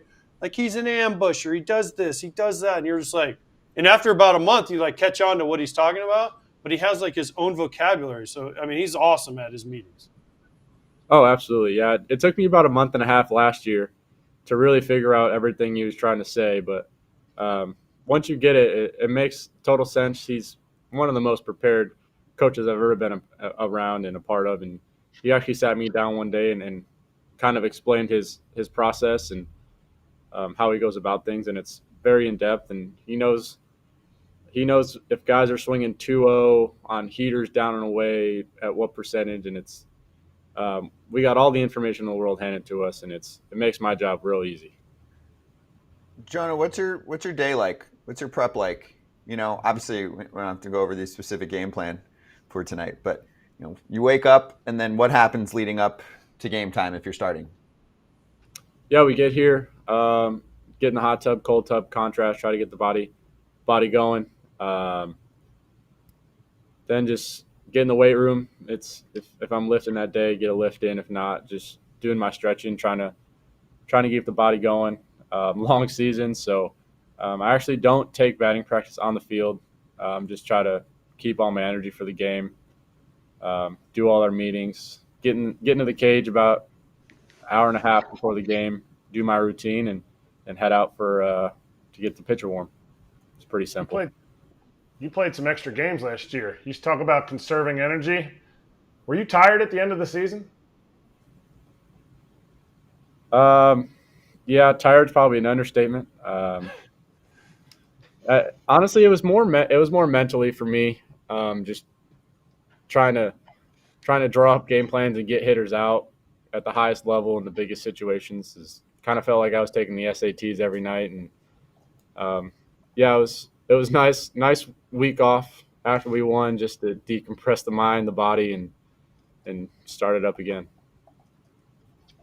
I like it. That extra month, though, it's so worth it, right? At the end of the month, you're exhausted, but you look back and you look down on your ring finger and you say, all right, I got this one. And yours is bigger, but that's fine. I have to ask you this because when I was there, Hector Ortiz, I don't know if you got to work with him or not, if he was around, but he obviously passed away recently. And he was the catching guy when I was there. He'd throw BP, come into town and do stuff with us. So did he have any impact on your life? I know he was one of the best human beings I was ever around, just the nicest guy, great catching guy. Did he have any impact on your life? He was actually gone the 1 year before I got here.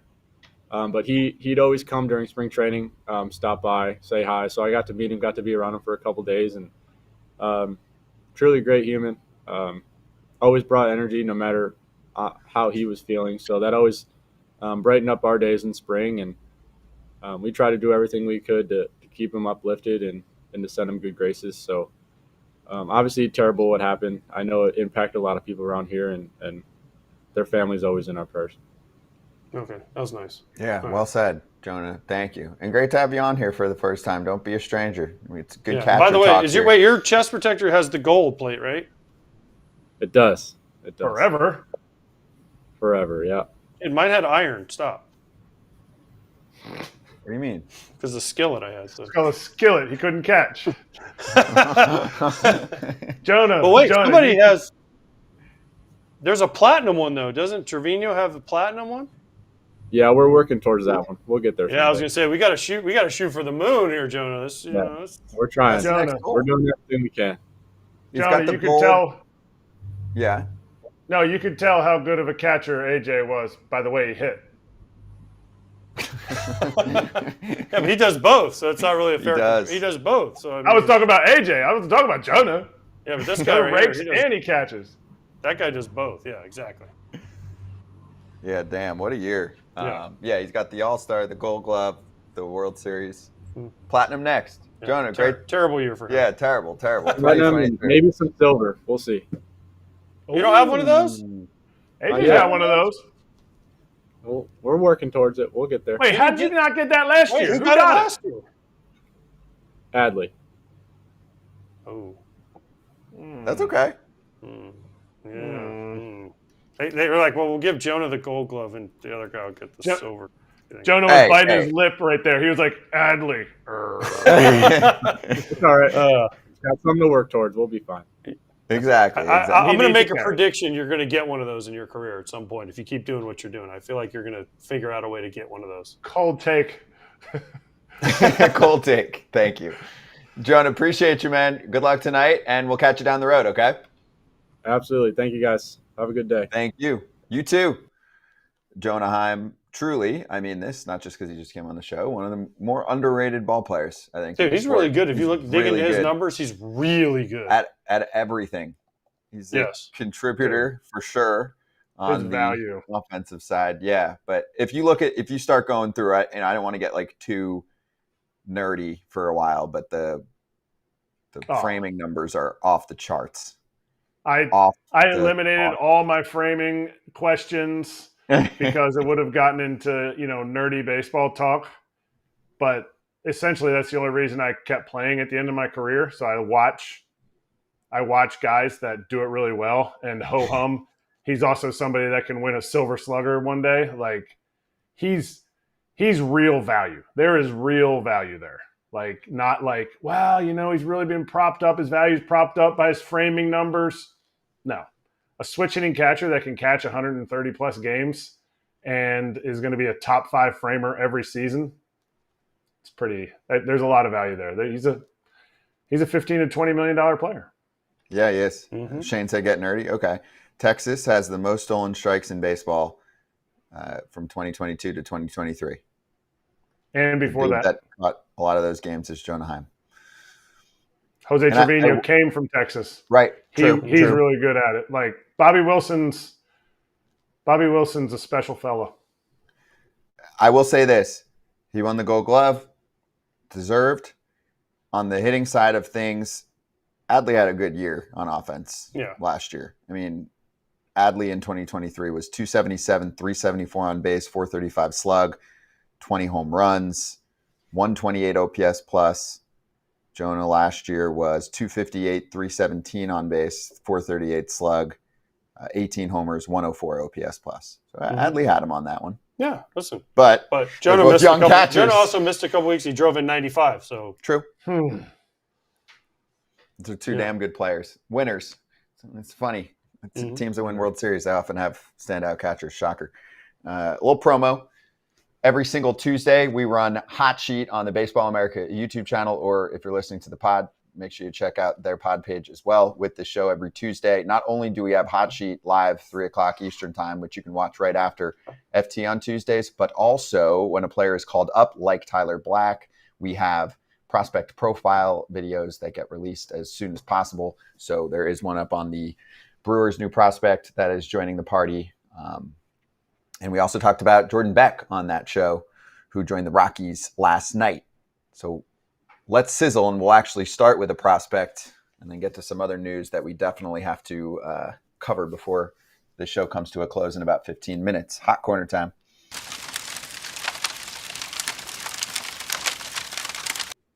First off, just a quick shout out. Paul Skeens, 6 innings. You're a G. Thank you to the Pirates organization for letting him go 6 innings with his 75 pitches that he was allowed to toss in yesterday's game.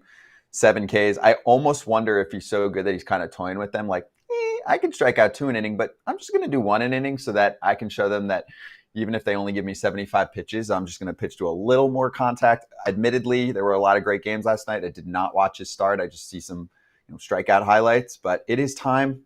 0.39 ERA, 23 innings. Let the dude eat in the major leagues. Give yourself a chance. Why are you putting up the number 2? 2 extra base hits. He gave up his 2nd extra base hit yesterday. I got a text from a buddy who is really smart that said, why is Paul Skeens and James Wood in the minor leagues right now? And I said, I don't know. Hey, he pitched against Alek Manoah last night. Manoah matched him pretty well, too. I think Manoah went 6 innings, 1 run, 2 hits, something crazy like that. He did. So motivated. 2 walks, 12 Ks, 19 hits on 39 swings. Manoah looked like You know what the biggest problem is? Okay, so let me ask you this. Like, I know Skeens is 1-1, but my question is like, college hitters, they did hit him. I mean, he gave up some homers in college last year. Like, is the SEC better than AAA? Is that what we're saying right now? Yes. Oh, Okay. Well, you said it. I didn't say it. I was just asking. Stars in the SEC make more than stars in AAA. And also, Kratz had your hat on. He wore your hat. Is that why you wore that hat yesterday? Because you knew he was pitching for the Indians? The one I wore yesterday, yeah.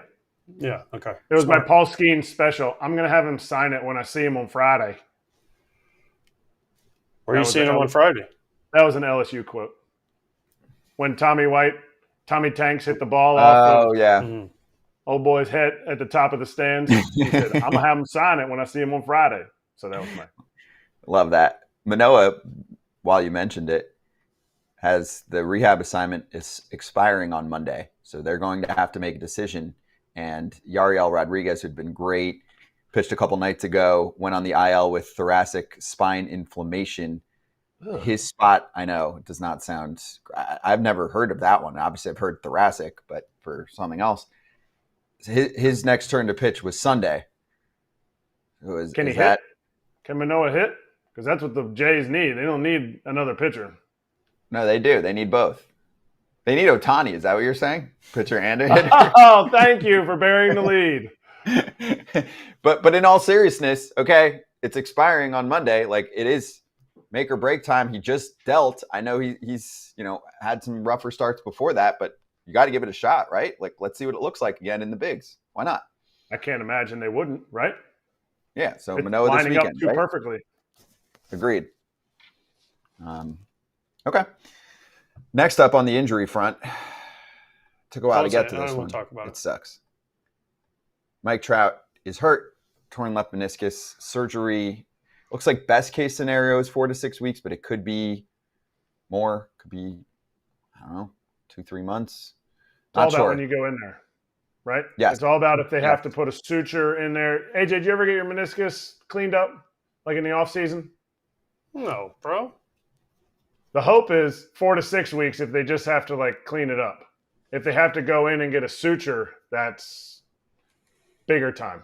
So I don't even know what you guys are talking about right now. Injuries? No, knee problems. Oh, right. You have bionic knees. I don't get it. Listen, man, I feel bad for him. I feel bad for Mike, dude. If you saw his press conference yesterday, it was a hard time for him not to cry. I mean, he was fighting it back because he knows, and he was off to a great start, and just, oh man, I feel for you, Mike. I'm sorry, and let's get back quick, please. This is why I hate when people are like, injury prone. If you can say injuries have popped up, yes. There's nothing. He didn't do anything wrong. He didn't prepare incorrectly. He didn't not lift enough to have some type of meniscus surgery needed. Like, he finished the game on Monday. You saw him. If you watch the video, he kind of limped around a little bit. And then, then this news comes out that he needs to have the surgery. But I don't know. I don't know how. I hate that we even have to do the injury suck segment, but it's it's crazy stuff. It's crazy stuff that has derailed him. Hopefully 5 weeks. Hopefully only 5 weeks. He was an MVP candidate. I know we mentioned Gunnar and Juan Soto. Trout was high up on the list. We just were with him too a couple weeks ago with Todd Father and me in Cincinnati. I mean, dude was just in the best mood, all the vibes, the leader there. Everyone's looking up at him, obviously, all the time, but it matters for how he's setting the tone with his team. It's like, I've been in the league a while. I've been through it. Now I come back this season and I'm bashing homers just like I was for all these years back, and screw the haters. And I'm saying I want to be here. And, oh, wait, now I'm running and I'm on a pace to hit my career high in stolen bags. 10 years after I first set my career high. I think 2012, he had 40 something. So it just sucks. Dude is fun to watch. It's who you plan around. And now it'll be up to the rest of that team to try and step it up. But I mean, that is just a devastating blow. We covered the Rendon injury, and also I don't think we got to this the other day, but the injury, I guess, is worse than expected at first. So he's out for a long time too. Angels are in a tough spot, which we've talked about a lot. And then they had a tough loss last night. And a great win for the Phillies. Castellanos was searching for it a little bit, hit a dinger, had a great bat flip. Bat flip? What do you call that? He pointed. He hit it, and he points after he swung. Like, it was awesome. It was awesome. And his slugging percentage going into that at bat was like 218. Wait, so that's okay because he plays for the Phillies, but what Jose Siri wasn't okay? So does Castellanos deserve to get drilled today? Just ask. I never said anything about the bat flip. You said he deserved to get hit. I'm just saying. That's not what I said. Rewind the tape. Listen to it. You said he deserved to get hit. That's not what I said. Scott? Kratz said that they were policing the game the way that they felt they should police the game, and that you can do what you feel is right. And if you feel like throwing at a guy and hitting him is right, then you do it. And we had really good back and forth earlier on in the show, healthy debate that AJ and me agreed for once that we're looking at each other like, brothers. Oh, look at you guys, Taylor and Tyler. It's so nice. We just become best friends. Well, that was why, because we had Taylor and Tyler Rodgers earlier on the show. But anyway, yes, Castellanos with the dinger and Rojas with the dinger to win it for the Phils later on in that inning. Kevin Pillar gets signed too, by the way, to a major league deal. So I just want to give props again to Pillar for joining us last Friday, like an hour after he got cut by the White Sox, and then gets scooped up very quickly by the Angels. Obviously, this is a great way to keep the defense flowing in the outfield with Pillar. Still can really pick it out there. Yes, he's not Mike Trout with the bat. He would tell you that. But the 35-year-old does time. Do you think that means his contract with the White Sox was guaranteed? Because I assumed it wasn't a guaranteed contract. Yeah, it has to be. What do you mean? No, it was a minor league deal. Yeah, but once you make Now the big league team, league it kicks into a guaranteed. What do you sign? No. Prorated though, right? Remember the 45-day thing? Remember the 40? Maybe you never went through that. When you make the big league team after a minor league invite, but then he was released. He was released in spring training and re-signed. Don't forget. So they released him at the end of spring, and then because remember they released like Jesse Chavez, Moustakas, Pillar, like they brought in all these culture guys, and they're like, oh, we're just kidding, we don't need culture. And then they brought Pillar back. Then they brought Pillar back. Okay, so that's a big. So it has to be a big league deal then, because he's not signing with the Angels for the league minimum. But if you already have a guaranteed big league deal, then you go and sign for the minimum. Yes. Gotcha. That's some good inside baseball right there. But anyway, get well soon, Trout. We miss you. We want to watch you play ball. Mm-hmm. And we talked about this for 5 seconds, but I do want to give it love one more time. Jack Flaherty not only had a career-high 14 strikeouts, he matched the American League record for how many strikeouts he racked up to start a game. 6 in a row? 7. 7 in a row.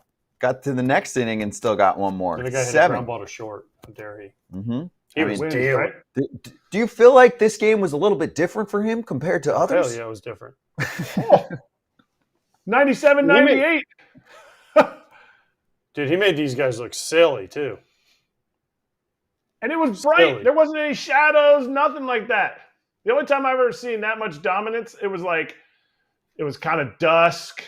There were shadows. Like these dudes were fresh. They didn't play the day before. He came out. He was angry for a day and a half for this start because he was slinging it, and they were not seeing it. Do you know who has the modern record? Pablo Lopez, 9. For what? Strikeouts in a row. Start a game. There you go. What year? 2022 against the Braves? No. 2021. Against the Braves. I don't know who it was against. It was against the Braves. When he was on the Marlins. 9? 9 guys in a row to start a game. Okay. I've seen it in the minor leagues. Not that many. 7 in a row in the minor leagues. I thought that was all of them. It was crazy. Yep. Let's do quick hitters here, okay, to finish up. First off, Yon Duran's back. Looks like the same dude. He is ridiculous. It was fun to watch him in the 9th. Oh, my. Twins have won 9 in a row. Twins are still good at ball. I will maintain my selection to win the American League Central. I feel better now. A big piece of sausage. The Twins, they're swinging the sausage right now. the New York Mets set a Citi Field record with 44,269 hot dogs sold on Dollar Dog Night. I mean, that's literally like a free hot dog in New York City. $1? You ever seen the dollar hot dogs when they sell them? I've never seen anything sold for $1 in New York City lately. Ain't nobody want to eat that. You unroll that thing, and it is. Philly stopped their dollar dog nights. Now they do buy one, get one free. Them glizzies. That's a lot. The attendance was 22,880, so that's an average of just about 2 hot dogs per human at the ballpark. I would have done that. I probably would have had 3 or 4. Yeah, but you know that there's plenty of people that didn't have any, and then there's tons that had 5 or 6. Oh yeah, give me a good hot dog, good Chicago dog. Oh baby, it's on. You would have had 3 or 4. Yeah, I would have made you pay for them too. $4. That's the meal I'm paying for. If there's a meal that we're eating together, you watch Seinfeld. You know who you are, Kratz. You're the guy who gives Jerry the free suit, and then he wants a meal, and he's like, "Oh, we had soup. That counts for the meal." And then Kratz like, "Nope, I need a full meal. Soup is not a meal." That's Kratz right there. One more shout out, because this dominated on the West Coast with the Dodgers and the Diamondbacks getting delayed. The beekeeper came to the rescue. It's like some type of mating season thing, and then they all like survival of the bees, like grab some area. The queen goes and lands on the microphone, and then they all just follow her, and they're building their little beehive. Damn followers! Until this guy freaking vacuums them up, and then gets a hero's welcome, throws out a first pitch. This is beekeeper in Arizona. This is AJ in Chicago. Look at this. Goes all the way to the top, ready to go. Like, yup, I'm slinging this thing. Not a strike. Keep the freaking vacuum on. Are the bees still in there while he's throwing it? No, that's his bee hat. Oh, it's the bee hat. I thought it was the vacuum. Stupid. Oh, and there's Lord, who is that catching that ball? Some tall fella. Yeah, very tall. 2-hour delay. Jordan Montgomery missed his start because of the bees. 2-hour delay. I know. He was warm, hot, ready to go, and I was watching that game too, and they're like, "Yeah, there's going to be a slight delay. Adrian Johnson, the crew chief, does not know what to do right now." Did the right thing. You can't play a game like that. They cleared out the whole section behind home plate. It was pretty awesome. Actually. It was. And then the game was great. Christian Walker had 2 homers. They got a walk-off dub over their big rival, 4-3 win. So that was first ever. Did you see that? Christian Walker, all the home runs he's hit, first ever walk-off homer. That's surprising. He hits a lot of homers. I couldn't believe that when I saw that. That is surprising. All right, picks. Let's finish strong. Yesterday, a dub. It was 5-0, or sorry, it was 1-0 in the 5th for my Reds Padres game, but they picked up the pace. Thank you, Mike Schilt, for believing in Manny Machado. Good job, Kratz, on Matt Manning strikeouting Steven Matz. That was unique, but Matz is hurt too, by the way. Is Matz hurt? Like IL now? They're just going for a look at it. If you read Katie Woo, he has back problems. That's why he didn't pitch very long. Trevor May lost. He had the Angels, and AJ got hooked. Did I ever? And I stayed up to watch that game too. But then I didn't realize the Oakland bullpen hasn't given up a run in like a month. So, dude, Oakland's bullpen is fire. Oh, we should talk to their closer this week, Mason Miller. I think maybe Friday we're going to talk to him. He's too tall for our show. He throws too hard for you, but he's supposedly coming on Friday. No, that's what I could hit. If he throws that slider, I got no shot. Jonathan Paplebon back in the mix today. Would you like to make your selection, Pap? What's up, all my beautiful people of Foul Territory Nation? Pap's Pick coming at you hot. I know we lost yesterday, but I'm sitting here in South Mississippi. It's a beautiful day. I'm at the crib. Sun's come up, and today I'm ready to win some cheese, baby. So I'm definitely not going to take the AJ route. You know, AJ, when you look around the room and you can't find a sucker, you know who the sucker is, my friend. So let's get away from them White Sox, man. Let's start a new path, and we're never going to bet the White Sox again, okay, my friend? Secondly, I'm taking the Phillies in the money line and the Cubs in the money line. I'm going to put them together in a 2-game parlay. That's going to put me at 159. So I like both those games today. I really do. So I'm gonna put a little extra. I'm going to go 200, and we at plus 159. So we're going to make that money. I was hoping for his dude to the math, but he can't do that math. He couldn't do that math. He couldn't Well, come you up gotta with a double- 318 for 200. Right. You got to double Yeah, 159 he to get could. to He's that like, number. we're gonna make that much. So listen, Pap. I'm gonna go first because I'm just going Mhm. first now after he called me out. But listen, Pap. I might be the sucker, but if I'm a sucker, then your bet is ruined because I'm taking the Phillies run line tonight at minus 115. So you know why? Because I went on BetQL today, sponsored by BetMGM, and I made them pick my lock today. I said, listen, I've had an awful day yesterday. Pick my lock. And they said Phillies run line minus 1.5 runs at minus 115 is a good number. So that's what we're going with. There you go. But you guys can both win because he can get the Yeah, I Phillies. was going to money say, line. you're not Yeah, going but he's against calling me a sucker. So if I went with him and they lose, then he's the sucker. No, then He we're both said, the look suckers. around the room. Yeah. I'm with you. I'm telling that. And by the way, Tommy Pham MVP. I'm just saying. There you go. At some point, AJ's going to get hot, and it might start tonight because he's getting advice from phoneafriend.com. Yeah. Coming off a dramatic win for the Phils. The offense looks good. Zach Wheeler's pitching tonight. He's got a sub-2 ERA, and he's got a little scoreless inning streak going on. Sandoval's been off to kind of a slow start, and he struggled lately, so no Mike Trout in the lineup for the Angels. The aftermath of what that looks like. Yeah, I got that run line action with AJ. Kratz, what are you at? I'm going a little plus 190. I got the over, and I bought it early. Now the line's gone up, but over for Luis Gil. He's got 5.5 punchies. He's averaging 6.5 punchies on the year. He's only not gotten over 6 one time. So I'm going over on the 5.5 for Louis, and I'm going under on our guy Burns on 6.5. He has not reached 7 strikeouts once this year yet. I'm fading that. He's going to get it. Okay. Interesting. Burns, he's going This to. is why they got Corbin Burns to win games like this. Big game Burns. He's punching Step out. up. He's punching 9 tickets tonight. Okay. By the way, so what Pap said about the White Sox, they BetQL people actually tried to talk me into taking the White Sox today, and I actually talked them out of it. So and now they're winning 3-1 in the third inning. But it's early. But I was like, oh, who's pitching? They're like Flexen versus Ober, and Ober's been pitching really well. So I was like, I don't know about that one. But of course, the one day where I was like, I should bet the one because they were like plus 200 straight up, and I didn't go for it. Now I'm kind of kicking myself. Now they're winning. Yeah, of course. I said if you bet the White Sox money line every game, you would probably be ahead. No? No. That's what they said?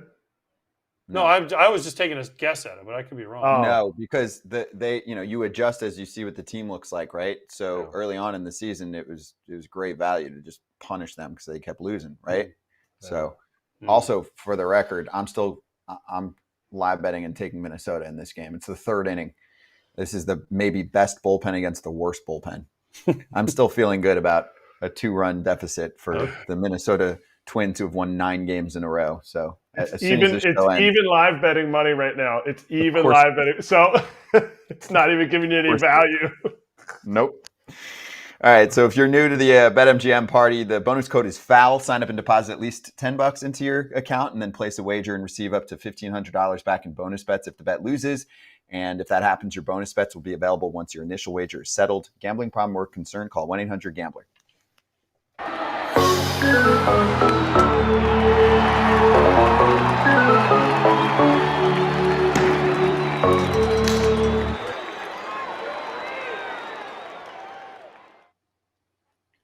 Kratz, what's the deal today? Oh. My American Legion hat. Kids rarely even play American Legion right now. Can you believe it? I took all the inside out of it and everything. This hat is so comfortable. Can't believe you still have that. I used to take my stuff out of the inside of my big league hats. Really? Did you really? So it basically see how it folds down like that? Yeah, so this part, I don't know if we can show this. Yeah. This white part, I used to always have the clubhouse guy cut it out. Yep. It fit better. The hats are better now. Yeah. Yeah, I mean, that thing's from 1947. I mean, what do you expect? They're made of wool? What is this, wool? You can get an FT hat, and you can do whatever you want with it. We don't care. FoulTerritoryShop.com. And also, I do want to shout out the Umps Care charities. The bidding for their auction ends tonight at 10 o'clock Eastern time. They always do a great job of this every year, and it's all for a great cause. You can look up more information. What's the website? I'mScared.org, isn't it? Something like that. I got to make sure I get it. But you can bid on signed hats, jerseys, home plate, and more. Experiences, Hall of Fame tour, all-star tickets, special MLB hats, hoodies, jackets, many other items. So make sure you go check out what they're doing. It is really cool. And hold on, I'm trying to find it. Well, we'll post it. How about that? We'll post it. But the Care auction is going on right now. So shout out to them. And that's it. That's the show. See you later. Bye. Subscribe on YouTube. Thank you, Eric. Because 50K. Scott is allergic to saying I said it 30 times today. You said it not like one time. 1.5 times. You said subscribe to the newsletter once. 38 times. And you told me to get my phone out and like take the picture of the thing. Like, well, I wanted to explain how a QR code works for anyone that was unaware. By the way, tomorrow, big day. Tarek Skubal, Hedgehog, Austin Hedges. Ooh. And Pap, I guess Pap's coming. I think it's Pap's coming on here live tomorrow. Yeah. Oh, baby. Not just phone Pap. Oh, boy. Sucker! Yeah. Mason Miller Friday. Give me a good last couple days of FT for the week. See you then.